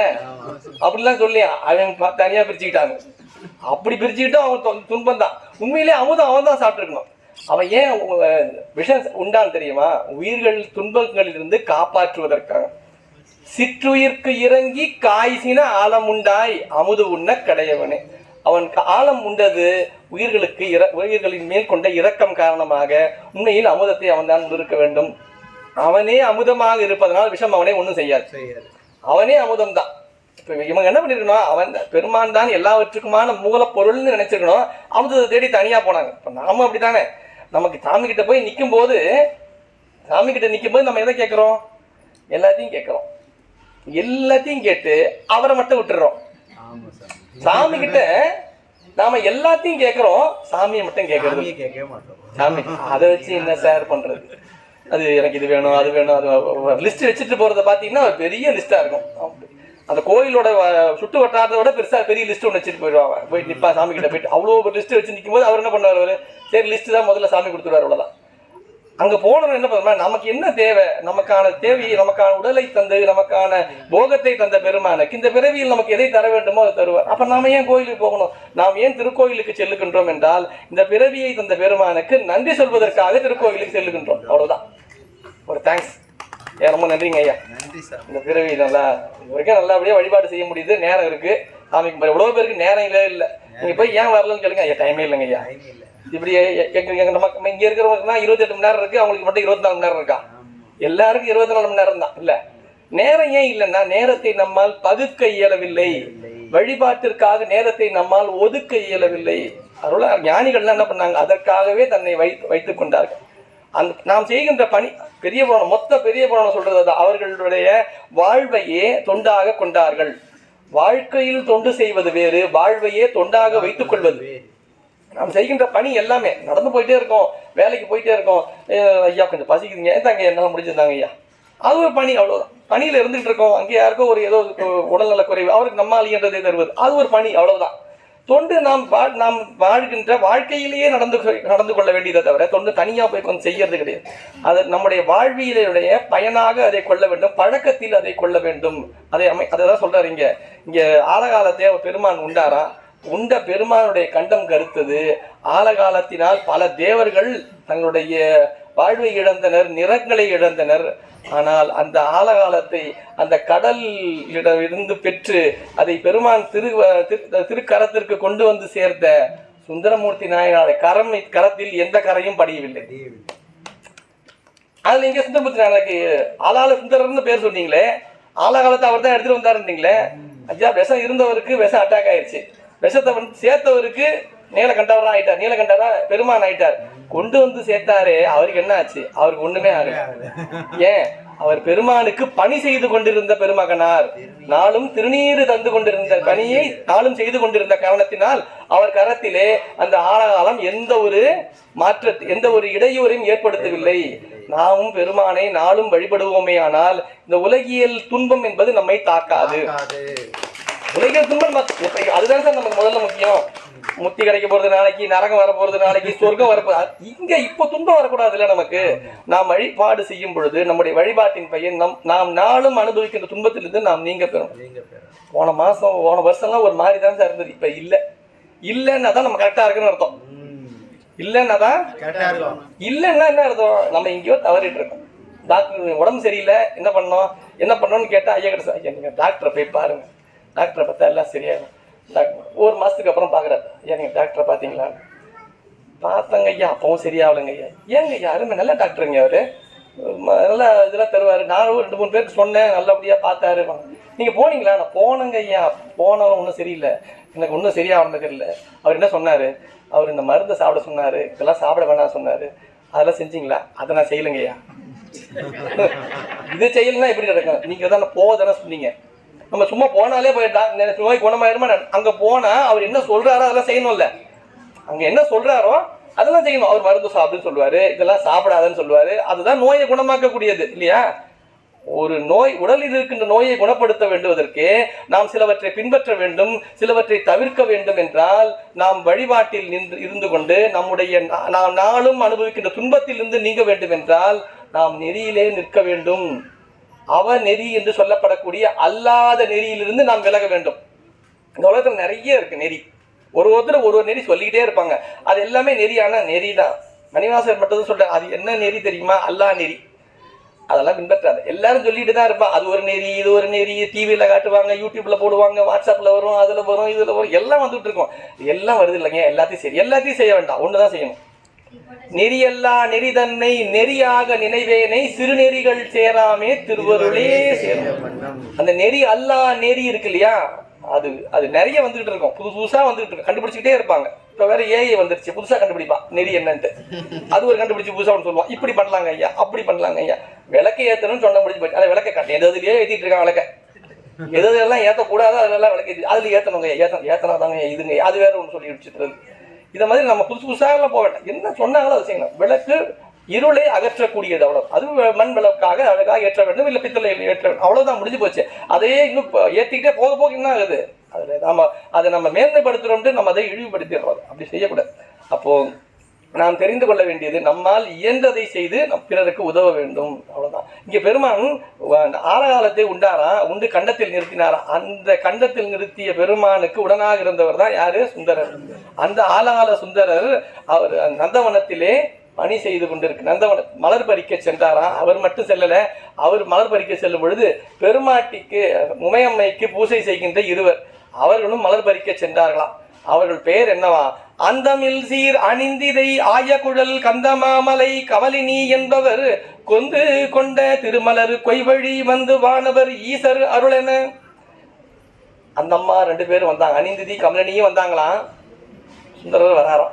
2 பேரும் வராங்களே, இது என்னன்னா, கொந்து கொண்டு திருமலர் கொய்வழி வந்து வானவர் ஈசர் அருளென. பெருமான் திருவருள் போல இருக்கு. அவங்களும் வராங்க, இவங்களும் வர. சேக்கிழார் எப்படி சொல்றாரு, நீங்க அந்த அம்மா மலர் பறிக்க வராங்க, இவர் வராருன்னா ஏதோ தவறு செஞ்சுட்டாருன்னு நினைக்க போறீங்க. இல்ல, பெருமான் திருவருள் இது. அவங்க 2 பேரும் சந்திக்கிறாங்க.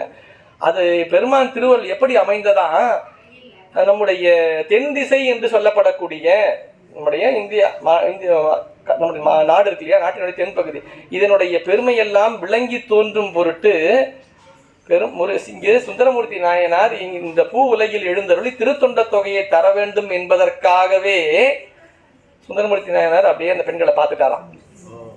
மாதவம் செய் தென்திசை வாழ்ந்திட தீரிலா திருத்தொண்ட தொகை தரப்போதுவார் அவர் மேல் மனம் போக்கிட காதல் மாதரும் காட்சியில் நன்னினார்.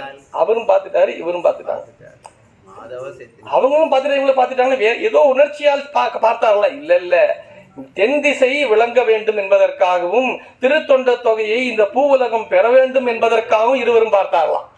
அப்போ ஒருத்தர் பார்க்கறது, ஒரு காட்சியிலே ஒரு உணர்வு ஏற்படுகிறது. இந்த காட்சி இங்கே இருக்கின்ற எல்லா உயிர்களுடைய உணர்வையும் மேம்படுத்தும் பொருட்டு அந்த காட்சி அமைந்தது. அவர் இருவரும் 2 பேரும் சுந்தரமூர்த்தி நாயனாரை கண்டார்களாம். அதை பார்த்த உடனே எனக்கு ஒரு சந்தேகம், இது அவங்களா பார்த்துருப்பாங்க? அவங்க பார்த்துருக்கிறது வாய்ப்பு இல்லை. சேக்கிழார் அதனால தான் முன்னாடியே சொல்லிட்டார், அவங்க பார்க்கல, சிவபெருமான் திருவருள் அவர்கள் பார்க்கும்படியாக செய்தது. ஏன்னா கைலை மலை என்பது என்ன, காமத்திற்குரிய இடமா? இல்லையே. நான் பார்க்கும் நூல் அப்படிதான் பார்த்தேன். இது அங்கு கைலாயத்திலே காமன் தகனம் செய்யப்பட்டானே, காமத்திற்கு இங்கே இடமே கிடையாது. அங்கு இச்சை என்பதற்கான இடமே இல்லை. இச்சையெல்லாம் அற்ற பிறகு செல்ல வேண்டிய இடம் தான் கைலாயம்னு சொல்லும் பொழுது அங்கே இருக்கின்ற அவருக்கு எப்படி இச்சை வந்திருக்கும்? அவங்க போய் பார்த்துருப்பாங்க. அவங்க பார்க்கல, அவங்க பார்க்குற மாதிரி சாமி செஞ்சுட்டார். அதான் ஈசர் அருளெனர். அவங்க 2 பேரும் பார்த்தது பெருமான் திருவருள், அவருடைய திருவிளையாட்டாக அதை அமைத்தார் பெருமான். அது மட்டுமல்ல, அது உடனே அவருக்கு தெரிஞ்சிருச்சு. யாருக்கு? சாமி தெரிஞ்சிருச்சு. நீ அவர்கள் மீது மனம் போக்கி விட்டாய், அவருடைய மனம் அவர்கள் மீது சென்று விட்டது அப்படின்னு சாமி சொல்லிட்டாராம். ஆதிமூர்த்தி அவன் திறம் நோக்கியே மாதர் மேல் மனம் வைத்தனை தென்புவி மீது தோன்றி அம்மெல்லியலாருடன் காதலின்பம் கலந்து அணைவான். அவர்களோடு போய் இருந்து நீ வாழ்ந்துட்டு வான்னு சொல்லி அனுப்பிச்சிட்டாராம் சாமி. நீ அவனை பார்த்துட்ட, நீ நல்லா கிளம்பி போ, நீ எங்கே போ, தென் திசைக்கு போயிட்டு அவங்களோட நீ அவருடைய இன்பத்தை எல்லாம் தூய்த்து இந்த பிறவியை நிறைவு செய்து நீ வாழ்னாராம். எப்படி இருக்கும்? நம்ம ஒரு இடத்துல வேலைக்கு போயிருக்கோம், வெளியூரில் வேலை வச்சிங்களேன், வெளியூரில் வேலையில் போய் வந்திருக்கோம், நம்ம ஃபேமிலியோடு அங்கே இருக்கோம். நம்ம ஊரில் இல்லை, நம்ம வெளியூரில் போய் வச்சுக்கோன்னு வச்சுங்க. அங்கே திடீர்னு அங்கே இருக்கிற ஒரு மேலாளர் சொல்லிட்டார், ஜிஎம், அப்புறம் உங்களுக்கு நான் உங்கள் ஊருக்கு அனுப்புகிறேன், நீங்கள் போறீங்க, கிளம்புறீங்களா? இல்லை, ரொம்ப சந்தோஷம். நம்ம உடனே டிக்கெட்டை போடுவோம், தக்கல்லையாவது போடுவோம், போட்டு டக்குன்னு கிளம்புவோம், எல்லாம் பர்ச்சேஸ் பண்ணிப்போம், எடுத்துகிட்டு ஊருக்கு கிளம்புவோம். நம்ம ரொம்ப சந்தோஷம் இல்லையா? எல்லாமே இங்கே தான், இந்த உலகத்தில் தானே இருக்குது, பூ உலகத்தில் தானே எல்லாமே கிடைக்குது. கைலாயத்தில் சாமி இருப்பார், இங்கே எல்லாமே கிடைக்கும். அங்கேயாவது கிளம்புனா சொல்லிட்டா உடனே கிளம்பி நம்மளால் டிக்கெட் போட்டுருவோம் இல்லையா? நம்ம உடனே கிளம்பி இங்க சுந்தரமூர்த்தி நானா கிளம்பிட்டாரா அங்க இருந்து? நான் இல்லவே இல்லை. கிளம்புன்னு சொன்ன உடனே சுந்தரமூர்த்தி நானா கண்கள்ல கண்ணீர் மல்கியதான். அடா பெருமானே, என்ன போய் போன்னு சொல்லிட்டீங்களே. கைகள் அஞ்சலி கூப்பி கலங்கினான், செய்ய சேவடி நீங்கும் சிறுமையேன், மையல் மானுடமாய் மயங்கும்படிக்கு ஐயனே தடுத்து ஆண்டருள் செய்ய. சாமி நான் கிளம்புறேன். எப்படி போறேன்னாரா, செய்ய சேவடி நீங்கும் சிறுமையேன், திருவடியை விட்டு நான் நீங்கிறேன் சாமி அப்படின்னு கண்கள்ல கண்ணீர் மல்கினாராம். கைகள் அஞ்சலி கூப்பி கலங்கிட்டாரா அவர். போன்னு சொல்லிட்டு இங்க வர்றதுக்கு எவ்வளவு கஷ்டப்பட்டு இருக்கோம். எது போறதுக்கு நம்ம எவ்வளவு கஷ்டப்பட்டு இருக்கோம். எதையெல்லாம் ஆணவன்றீங்க, கண்ணோன்றீங்க, மாயன்றீங்க, இருவினைன்றீங்க, எவ்வளவோ சொல்லிக்கிட்டு இங்க பாட்டு நிறைய சொல்றீங்க. இவ்வளவு விட்ட பிறகு அங்கன்றீங்க. அங்க போன கூட திருப்பி கீழே வரணும்னா ஏங்கப்பா திரும்பவும் அடுத்த ப்ராசஸா, திரும்பவும் முதல்ல இருந்தான்ற மாதிரி அப்புறம் இல்லையா, திரும்பவுமா இல்லை கலங்கிட்டாரா சுந்தரமூர்த்தி. என்ன திரும்பவும் அனுப்பிட்டாரே தான். சரி நான் கிளம்புறேன் சாமி. ஆனா ஒன்னே ஒண்ணு, சாமி சொன்ன உடனே கிளம்பிடணும். நாங்களாம் போக மாட்டேன் சாமி என்ன சொல்லக்கூடாது. ஓன்னு சொன்னா போயிடணும், அவ்வளோ முடிஞ்சு போச்சு. கிளம்பிட்டார் சாமி. கிளம்பிட்டு ஒன்னே மட்டும் வச்சிடறான். இந்த உலகத்துக்குள்ள போன உடனே கண்டிப்பா ஒரு மயக்கம் வந்துடும். கண்டிப்பா மயக்கம் வரும். சுந்தரமூர்த்தி நாயனே சொல்லிட்டார், அவருக்கே மயக்கம் வந்துருன்ற. இந்த மானுடம் என்று சொல்லப்படக்கூடிய இந்த மாயினால் ஆன இந்த உலகம் மயக்கத்தை செய்யக்கூடியது. நாம் வசிக்கின்ற இந்த உலகம் என்று சொல்லப்படக்கூடிய இந்த சூழல் இது மாயையினால் ஆனது. மாயை என்பது மயக்கத்திற்குரியது. ஒரு மயக்கமா தான் இருக்கும். அப்படியே கலக்கத்துல தான் இருக்கும். நாம நினைச்சிட்டு இருக்கோம் நம்ம ரொம்ப தெளிவா இருக்கணும். நாம ஒரு மயக்கத்துல தான் இருக்கும். மயக்கம்னு எப்படி தெரியுமா, இந்த ஆபரேஷன் பண்றதுக்கு முன்னாடி ஒண்ணு கொடுப்பாங்க, அனஸ்தீசியா, இந்த குளோரோஃபார்ம் சொல்றோம், கொடுப்பாங்க. கொடுத்த உடனே என்ன இருப்பாங்க தெரியுதாப்பா, அவர் ஒரு மாதிரி சொல்லுவாங்க, அப்படியே ஒரு மாதிரி மயக்கத்திலே இருப்பான். அவன் முழுமையா மயக்கம் அடைஞ்சான்னு தெரிஞ்ச பிறகு தான் ஆபரேஷனை ஸ்டார்ட் பண்ணுவாங்க. இப்ப நாம அந்த ஸ்டேஜ்ல தான் இருக்கோம். நமக்கு ஒரு மயக்க ஊசி போட்டு தான் அனுப்பிச்சு வச்சிருக்காங்க. நம்ம அப்படியே மயக்கத்துல தான் இருக்கோம். நம்ம தெளிவா இருக்கின்ற நினைப்புல இருக்கான். இல்ல அப்படியே இங்க வந்திருக்கிறது எதுக்கு தெரியுமா, சிகிச்சைக்கு.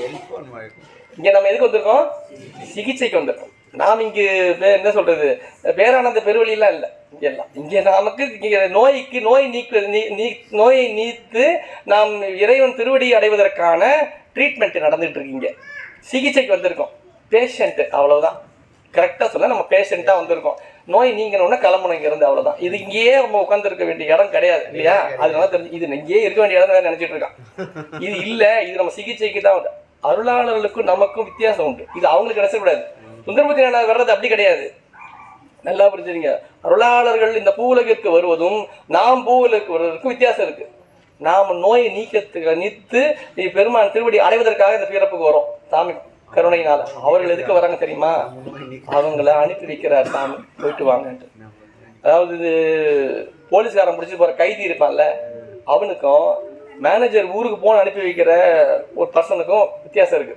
மேனேஜர் பெரிய உயர் பதவியில் இருக்கிற என்ன பண்ணுவாரு, நீங்க என்ன பண்றீங்க, நேராக ஜப்பானுக்கு போறீங்க, அந்த வேலையை முடிக்கிறீங்க, முடிச்சுட்டு எல்லாம் முடிச்சுட்டு வந்துடுறீங்க, எல்லா செலவும் பார்த்து கம்பெனி பார்த்துக்க போங்கன்னு அனுப்பிச்சு வச்சிருவாங்க. இந்த டெபுடேஷன் சொல்லுவாங்க. அது கம்பெனி செலவுலேயே எல்லாத்தையும் அனுப்பி வைக்கிறது. அப்படி வராங்க அவங்க கம்பெனி செலவில் வராங்க. அவங்க கைலாய மலை அவங்க அந்த செலவில் வராங்க. அவங்க அப்போ சாமி பார்த்துக்கிட்டே இருப்பார். மொத்தம் பார்த்துப்பார் சாமி. எல்லாத்தையும் ஞானசந்தர் எப்படி பார்த்துட்டார், பார்க்க போகிற வரலாறு. சுந்தரமூர்த்தி நாயனார் எப்படி பார்த்துப்பார், பார்க்க போகிற வரலாறு. நாவுக்கரசர் ஒவ்வொரு அருளாளர்களையும் பெருமாள் அங்கே அனுப்பி வைக்கும் போது அவங்கள சாமி பார்த்துப்பார். ஆன் கம்பெனி சர்வீஸ் ஃபுல்லாகவே சர்வீஸ் தான். திருத்தொன்ற புராணமே சர்வீஸ் தான். மொத்த செலவை சாமி பார்த்துப்பார். அருளாளர்களை அனுப்புவது பெருமானுடைய அவருடைய நோக்கத்திற்காக அனுப்புறார் சாமி. அதனால சேர்க்கிறார், ரொம்ப அருமையா பதிவு பண்றாரு பாருங்க. தீதிலா திருத்தொண்ட தொகை தர போதுவார். திருத்தொண்ட தொகை தரத்துக்காக தான் வராரு சார். நீங்க இன்னும் ஒரு வினையினால வராருன்னு நினைச்சு போறீங்க. வினைக்குனால வரல. நாமெல்லாம் வினையை தீக்கிறதுக்காக வந்துட்டு இருக்கோம். நல்வினை பயனாகிய இன்பத்தையும் தீவினை பயனாகிய துன்பத்தையும் துய்ப்பதற்காக இந்த பிறவிகள் வந்திருக்கோம். அவங்க எல்லாம் அப்படி வரல. அவங்க சாமி அனுப்பி வைக்கிறாங்கன்னு வராரு. அவங்க டெபுடேஷன்ல வராங்க. நாம நோய் நீக்கிறதுக்காக வரோம். நமக்கு அவங்களுக்கு வித்தியாசம் இருக்கு. அப்படி பெருமான் திருவடியை நினைந்து இந்த உலகம் மயக்கத்தை தரக்கூடியதாயிற்று.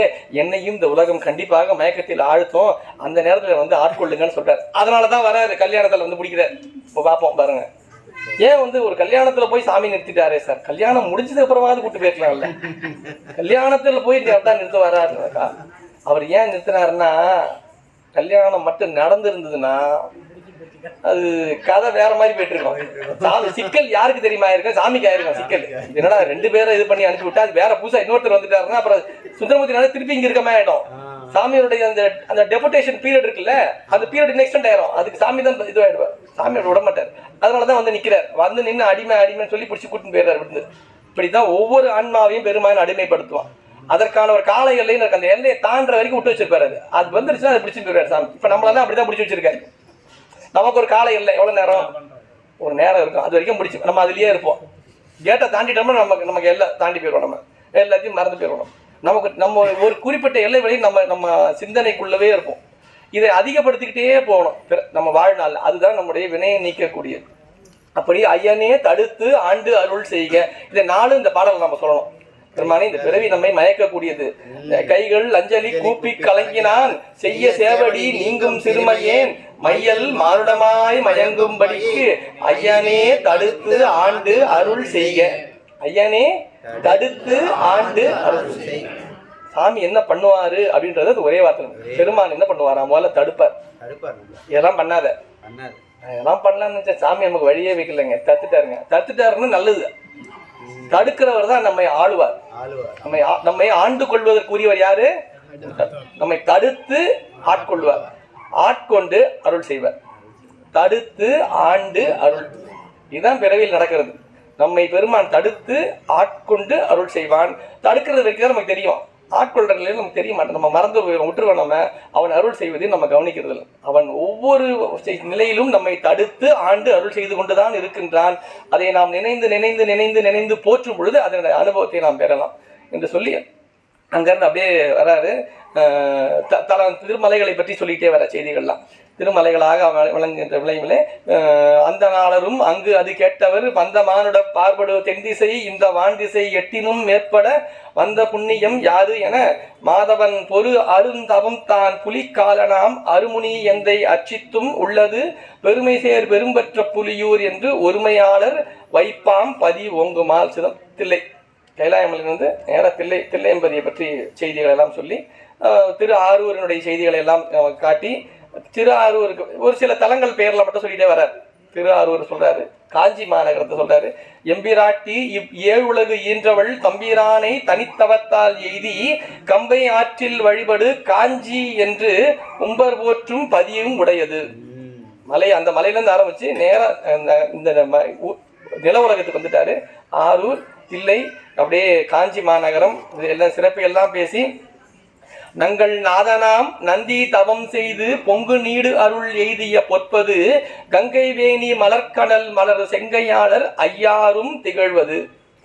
திருவையாறு என்னென்ன தலங்கள்லாம் சொல்லிட்டே வர்றாருன்னு பார்த்தீங்கன்னா தெரியும். முதல்ல தில்லையை பற்றி சொல்லுவார். தில்லை அதாவது பெருமானுடைய கைலை மலையை தொடர்ந்து அடுத்ததாக சொல்லப்படுவது ஆகாய தலத்தின் முதலாக விளங்குகின்ற தில்லை. அப்புறம் ஆரூர் தலம். ஆரூர் என்பது பெருமான் தியாகேச மூர்த்தியாக விளங்கும். 2 நடனம், ஒன்று தில்லை, இன்னொன்று தியாகர் நடனம். கூத்து அது நின்றும் கூத்து, இது அமர்ந்தாடும் கூத்து, அது நின்றாடும் கூத்து. அதனால நின்றாடும் கூத்துக்கு நடராஜ தில்லை என்பதையும் ஆரூர் பதியும் சொல்லி அடுத்ததாக காஞ்சி மாநகரம் நில உலகத்து பெருமாட்டி பெருமானை பூசித்த முதல் தலம். அதனால காஞ்சி மாநகரத்தை சொல்லி அதற்கு ஐயாறு பெருமாட்டி பெருமானை பூசித்தார். ஐயாறு பெருமானுக்கு அடுத்ததாக விளங்குகின்ற நந்தியம்பெருமான் பெருமானை பூசித்ததெல்லாம். நந்தியம்பெருமான் திரு அவதாரம் செய்த தலம் திரு ஐயாறு. அதனால ஐயாறு குறிப்பிடுற அந்த ஆர்டர் மெயின்டைன் பண்ற பாருங்க. தில்லை, ஆரூருக்கு பிறகு காஞ்சி அம்மைக்கு அப்புறம் நந்தியம்பெருமான். அருளுக்கு பிறகு நந்தி என்பது வேற ஆன்மாதான் நந்தி. அதனால நந்தியம்பெருமான் அவதாரம் செய்த திரு ஐயாரும் திகழ்வது. தேசமெல்லாம் விளக்கிய தென்திசை ஈசரு தோணிபுரத்துடன் எங்கும் பூசணைக்கு பொருந்தும் இடம்பல பேசில் அத்திசை ஒவ்வா பிறதிசை. திரு தோணிபுரம் என்கிற சீர்காழி தலத்தில் சொல்றார். தேசம் எல்லாம் விளக்கிய தென்திசை ஈசரு தோணிபுரத்தை பற்றி சொல்றாரு. என்றும் மாமுனி வன்தொண்டர் செய்கையை அன்று சொன்னபடியால் அடியவர் தொன்று சீர் திருத்தொண்ட தொகை விதி இன்று என் ஆதரவால் இங்கு இயம்புகேன். இப்படிப்பட்ட அடியார் திருக்கூட்டத்தை எல்லாம் உள்ளடக்கிய இந்த திருத்தொண்ட தொகையை வெளியே இங்கு விதிக்க தொடங்குகின்றேன் என்பது அந்த பாடல்ல சொல்லி ஆரம்பிக்கிறார். இது நாம எப்படி என்னென்னலாம் சொல்லிட்டு வராது பாருங்க. திருத்தொண்ட தொகையை விரிக்கின்ற நிலையாக பேசுவதுதான் திருத்தொண்டர் புராணம். பெரிய புராணம் நம்ம சொல்றோம், பொதுவாக சொல்றோம். இந்த நூலினுடைய பெயராக நம்முடைய செக்கிழார் பெருமானே குறிப்பது எதுன்னா திருத்தொண்டர் புராணம். பேர் என்ன? திருத்தொண்டர் புராணம். இதற்கு முதல் நூலாக விளங்குவதுதான் திருத்தொண்டர் தொகை. திருத்தொண்ட தொகை தான் இந்த விரி நூலாகிய திருத்தொண்ட தொகை விரி. இதுக்கு பேரு திருத்தொண்ட தொகை விரி. தொகை விரினா தொகையை விரித்த நூல் இது. அதனால இதுக்கு இந்த தொகையை விரிப்பதற்கு இவருக்கு இன்னொரு நூல் காரணமா இருக்கு. அவருக்கு நன்றி சொல்றார். அது என்ன பாருங்க. மற்ற இதற்கு பதிகம் வந்தொண்டர் தாம் புற்றிடத்து எம் புராணர் அருளினால் சொற்றமை திருத்தொண்ட தொகை என பெற்ற நல் பதிகத் தொழப் பெற்றதாம். இந்த விரைவிலே அந்த திருத்தொண்ட தொகையை நாம் தொழுவதற்கு வழிபாடு செய்வதற்கு நமக்கு அமைந்தது. அது மட்டுமல்ல, அந்த திருத்தொண்ட தொகையை தொடர்ந்து இன்னொரு நூல் நமக்கு கிடைக்கப்பெறுகிறது. அந்த நூலையும் கொண்டுதான் திருத்தொண்டர் புராணம் விரிக்கப்படுகிறது என்பதற்காக அவருக்கு நன்றி சொல்றார். அவர் யாரு? அந்த மெய்ப்பதிகத்து அடியார்களை நந்தன் நாதனாம் நம்பியாண்டார் நம்பி புந்தியார புகன்ற வகையினால் வந்தவாறு வழாமல் இயம்புவாம். நம்பியாண்டார் நம்பிக்கை நன்றி. நம்பியாண்டார் நம்பி நாம் வழிபடும் பொருள்ல அருளாளர்கள் மிக முக்கியமானவர் நம்பியாண்டார் நம்பி. நம்பியாண்டார் நம்பி இல்லை திருத்தொண்ட தொகையுடைய விரிவால செக்கிழார் செய்ய முடியாம இருக்கும். செக்கிழார் திருத்தொண்ட தொகையை விரிப்பதற்கு காரணமாக விளங்குவது திருத்தொண்டர் திரு அந்தாதி. 11ஆம் திருமுறையிலே நம்பியாண்டார் நம்பிகள் செய்த 10 நூல்கள்ல ஒரு நூல் திருத்தொண்டர் திரு அந்தாதி. திரு அந்தாதி பார்க்கலாம். திருத்தொண்ட தொகை ஒரு வரியில தான் இருக்கும். நாயன்மார் வரலாற்று ஒரு வரியில சொல்லியிருப்பாரு. திருத்தொண்டர் திரு அந்தாதியில அதுல 4 வரிகள்ல ஒவ்வொரு பாடலாக அமைச்சிருப்பார். ஒவ்வொரு கட்டளை கலித்துறை பாடலாக ஒவ்வொரு பாடலாக ஒரு நாயன்மார் கொண்டிருப்பார். ஞானசம்பந்தர் ஒரு சில நாயன்மார்கள் மட்டும் 2 பாடல்களை சொல்லியிருப்பார். அந்த நூலையும் கொண்டுதான் செக்கிழாரால் இந்த பெரிய புராணத்தை விரிக்க முடிந்தது. அப்போ திருத்தொண்டர் திரு அந்தாதி செய்த நம்பியாண்டார் நம்பிகளும் நன்றி கடப்பாட்டுக்குரியவர், அவருக்கு நன்றி செலுத்தார். புந்தியார புகன்ற சுந்தரமூர்த்தி நாயனார் திருத்தொண்ட தொகையை எந்த நிலையில் சொன்னாரோ அதன் பயனை பெருமான் நம்பியாண்டார் நம்பிக்கு உணர்த்தி இருக்கின்றார். அதனால்தான் திருத்தொண்ட திரு அந்தாதி செய்ய முடிஞ்சது. அவருடைய சிந்தனையிலே அவருடைய புந்தின்னா அவருடைய அறிவிலே அந்த ஞானத்தை பெருமான் உணர்த்தினான். அதனால அவர் ஒரு பாடலாக செய்தார். அவர் எப்படி சொன்னாரோ திருத்தொண்ட தொகையிலிருந்து அவர் எப்படி அந்த பாடலையெல்லாம் விரித்தாரோ அந்த செய்திகளிலிருந்து சற்றும் வழுவாமல் வந்தவாறு வழுவாமல் எம்புவாம். அது ரொம்ப முக்கியம். நூல் செய்யும் பொழுது நமக்கு முதல் நூல் வழி நூல், இந்த 2 நூலையும் வழுவாம நாம நூலை விரிக்கணும். அந்த நூல்ல இருந்து தொடர்ந்து வர நூல் அந்த நூலை குறைபடுத்திடக்கூடாது. அந்த நூலுடைய உண்மை பொருளை பாதிச்சிடக்கூடாது. அந்த வழியிலேயே வரணும். அதனுடைய மேன்மை இன்னும் அதிகமா இன்னும் விளக்கமா சொல்ற மாதிரி அமையணுமே தவிர எக்ஸ்ட்ராவா ஏதோ சொல்றேன்ற பேர்ல அதை பாழ்படுத்திடக்கூடாது. அதனால சொல்லிடுறாரு, நான் அந்த திருத்தொண்ட தொகையிலிருந்து எங்கேயும் மாறல. திருத்தொண்டர் தொகை வழிவந்த நம்பியாண்டார் நம்பிகளுடைய வழியிலிருந்தும் என்றும் மாறவில்லை. புந்தி ஆற புகன்ற வகையினால் வந்தவாறு வழாமல் இயம்புவாம். உலகம் உய்யவும் சைவம் நின்று ஓங்கவும் அலையில் சீர் நம்பி ஆரூரர் பாடிய நிலவு தொண்டர்தம் கூட்டம் நிறைந்து உறைவி குலவு தன்புணல் நாட்டு அணி கூறுவாம். இதை தொடர்ந்து இதுவரை சுந்தரமூர்த்தி நாயனுடைய பெருமைகளையும் சுந்தரமூர்த்தி நாயனார் அவர் திருஅவதாரம் செய்ததை திருத்தொண்ட தொகைக்காகத்தான் என்பதையும் சொல்லி இந்த உலகம் உய்யவும் சைவம் நின்று ஓங்கவும் அலையில் சீர் நம்பி ஆரூரர் பாடிய, இதுதான் பெரிய புராணத்தினுடைய அடைமொழியாக விளங்குவது.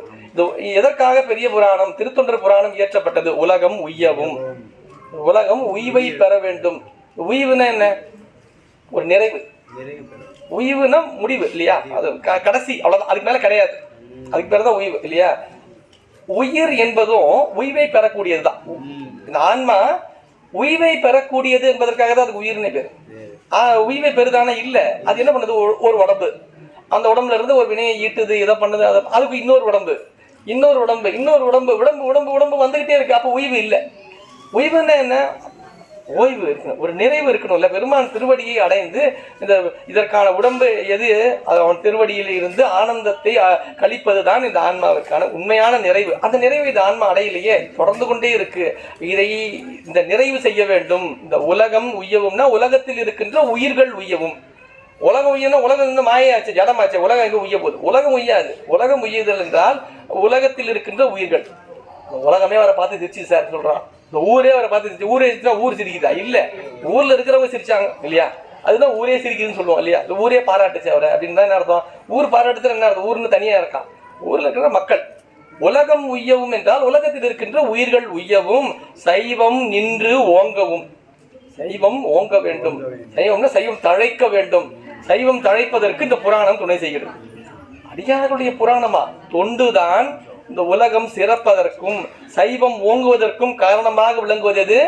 திருத்தொண்டு தான். அதனால திருத்தொண்டர் புராணத்தை சொல்லும் பொழுது உலகம் உய்யவும் சைவம் நின்று ஓங்கவும் அலகில் சீர் நம்பியாரூரர் பாடிய நிலவு தொண்டர்தம் கூட்டம்.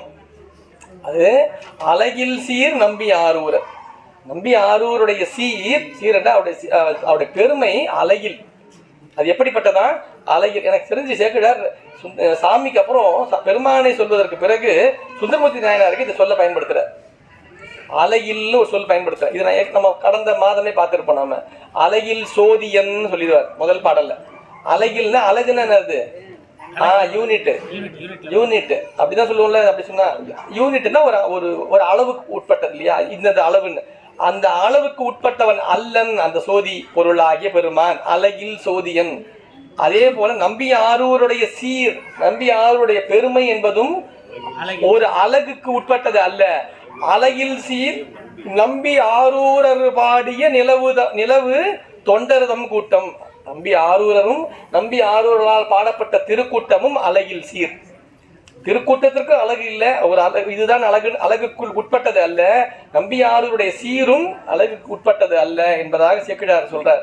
அந்த திருக்கூட்டம் நிறைந்து உரை குலவு தன்புணல் நாட்டு அணி கூறும். அந்த திருக்கூட்டம் விளங்குகின்ற நாடு. இப்போ இது வரைக்கும் நம்ம பார்த்தது மலையை பார்த்தோம், கைலை மலை. மலையிலே நடந்து கொண்டிருந்த செய்தி, மலையிலே என்னென்னலாம் அந்த நிகழ்வுகள் எப்படிலாம் இருந்தது, அங்கே யாரெல்லாம் இருக்காங்க என்றதை திரு கைலாய மலையை சொல்லி தலங்களை எல்லாம் சொல்லி நம்ம வரிசைப்படுத்தி திருமலை சிறப்பு என்பதாக அந்த திருமலை சருக்கத்தில் முதல் பகுதி திருமலை சிறப்பு என்பதாக அமைத்து அந்த மலையை பற்றிய செய்திகளை எல்லாம் சொல்லி, இந்த செய்திகள் எல்லாம் எதற்காக சொல்றாருன்னு பார்க்கணும். இது எல்லாமே நாம் அந்த செய்திகளில் இருக்கின்ற சிந்தனை, நமக்கு பெருமான் அதற்கு என்ன உணர்த்த சிந்தனை, அந்த சிந்தனையோடு ஒன்றுபட வேண்டும். அப்படியே ஒரு பக்கம் கேட்டோமா அருமையா இருந்தது சார் சொல்லிட்டு வீட்டுக்கு போனோமா? அப்படி இல்லை. ஐயா தொடங்கும் போதே சொன்னாங்க, இதே போல ஒவ்வொரு மாதமும் இந்த சிந்தனையை செவிமடுப்பு நாமெல்லாம் கேட்பதற்கு ஒன்றிணைய வேண்டும். இது போல முதல் வழிபாடாகிய நம்முடைய தமிழ் அர்ச்சனையிலே கலந்து கொண்டு வழிபாடை நிறைவு செய்து நின்று வழிபாடு, பெருமானை வழிபாடு செய்வது ஒன்று நின்று வழிபாடு. இது அமர்ந்த வழிபாடு. அமர்ந்து சிந்திக்க வேண்டும். நின்று பெருமானை போற்றி அமர்ந்து போற்றி அதை நினைந்து செய்திகளை எல்லாம் சிந்தித்து அதன் பயனாக நம்முடைய வாழ்விலே நாம் அதை பயன் கொள்ள வேண்டும். அதற்கு தான் பெரிய புராணம். பெரிய புராணம் ஒரு கதை அல்ல, நம்முடைய வாழ்வை மேம்படுத்துவதற்குரிய ஒரு வழி. நம்முடைய வாழ்வை மேம்படுத்துவதற்குரிய வழி. அப்படித்தான் நாம் அருள் நூல்களை கொள்ள வேண்டுமே தவிர அதை மனனம் செய்து கொள்வதோ, மனனம் செய்து கொள்ள நல்ல விஷயம் தான், தப்பு இல்லை. அதை அப்படியே மனப்பாடமாக மட்டுமே வச்சுக்கூடாது. நிறைய மனப்பாடமாக வச்சிருக்கிறது முக்கியம் இல்லை, அது நமக்கு எந்த அளவுக்கு பயன்படுகிறது என்பது பார்க்கணும். அந்த பதிகத்தை நமக்கு ஒரு இடர் என்ற ஒன்று நம்முடைய வினை பயனால் ஏற்படுகிறது என்றால் அதற்கு உடனேவே தீர்வு எதுவும் தெரியுமா? பதிகம் தான். நமக்கு உடனே பதிகம் ஒரு பதிகத்தை சொல்லிடணும். அந்த அப்பதான் நமக்கு துன்பம் வராது அப்படின்றத நமக்குள்ள நாம சொல்லணும். பதிகம்லாம் படிங்க சார், எதுவும் வராது சார், நம்ம சும்மா வாயில சொல்றது இல்லையா, நமக்கு நடக்குதா? மருந்து சாப்பிடுங்கன்னா நம்ம எல்லாம் சாப்பிட்டு பார்க்கணும், நல்லா இருக்குன்னா தான் அர்த்தம் சொல்ல முடியல. கடையில் விற்கிறாங்க, வாங்க கடையில் வைக்கணும். நாம் அதற்கு முதலிலே நம்மை அதிலே ஆட்படுத்தி நம்மை அதில் பழக்கத்தில் கொண்டு வந்து, நான் உதாரணம் வேறு யாரும் அல்ல, நானே உதாரணம். நான் இருக்கேன்ல, அப்படி இருக்கிறவங்க மட்டும் தான் சொல்றது செய்ய முடியும். நாம ஒரு விஷயத்தை கொண்டு போறோம்னா முதல் நாம அதில் பழக்கப்படணும். நாம அதில் பழக்கப்படாம, நான் ஏற்கனவே சொல்லிட்டு இந்த செய்தி உங்களுக்கு.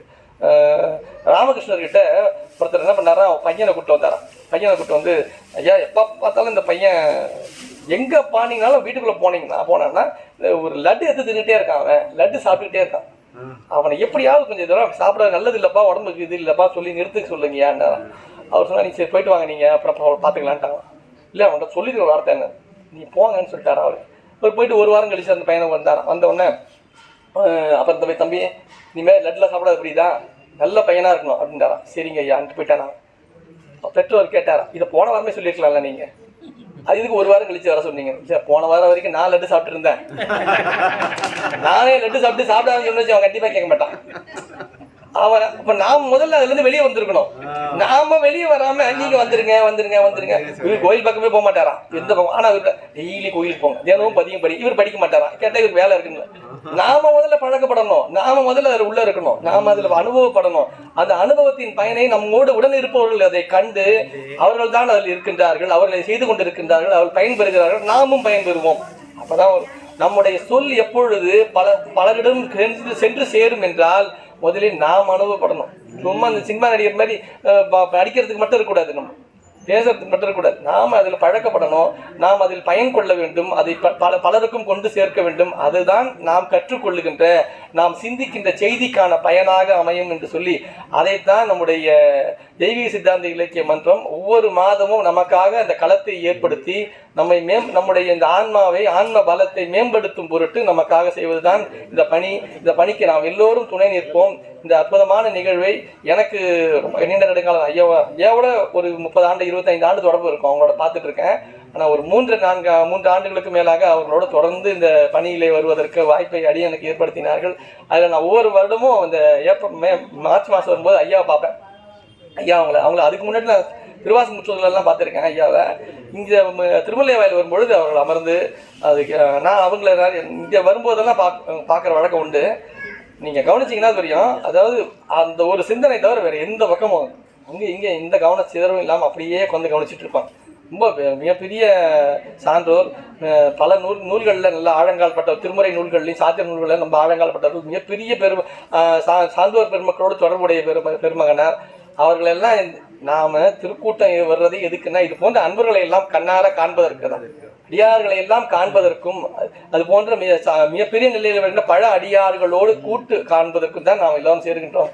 அந்த முறையிலே இந்த பெரியவர் ஐயாவுடைய திருவடிகளையும் அந்த நேரத்திலே வணங்கி மகிழ்ந்து இந்த வாய்ப்பை ஏற்படுத்தி தந்து கொண்டிருக்கின்ற அருகுருநாதர் அவர்களும் அவர்கள் துணையாக விளங்குகின்ற அன்பர் மக்களை பொன்னார் திருவடிகளையும் எல்லாவற்றுக்கும் மேலாக இந்த நிகழ்வுடைய வெற்றியே என்னன்னா அன்பர்கள் எல்லோரும் இருந்து அதை சிறியார கேட்டு இன்புறுவது மட்டும்தான். அப்படி கேட்டுக்கொண்டிருக்கின்ற அன்பர் மக்கள் அவங்க அனைவரின் பொன்னார் திருவடிகளையும் சிற்றடியேன் மனநின் மொழியால் வணங்கி மகிழ்ந்து திருத்தொண்டர் புராணத்தை கேட்பது நம்முடைய வாழ்விலே எல்லா வளங்களையும் நலங்களையும் தரக்கூடியது. நிறைவாக இந்த பிறவியை நீத்து நமக்கு பெருமான் திருவடியை தரக்கூடியது திருத்தொண்டர் புராணம் என்று சொல்லி இந்த அளவிலே எளியனுடைய சிற்றுரையை நிறைவு செய்கின்றேன். நன்றி, வணக்கம். திருச்சிற்றம்பலம். காவாய் கனகத்திரளே போற்றி, கைலை மலையானே போற்றி போற்றி.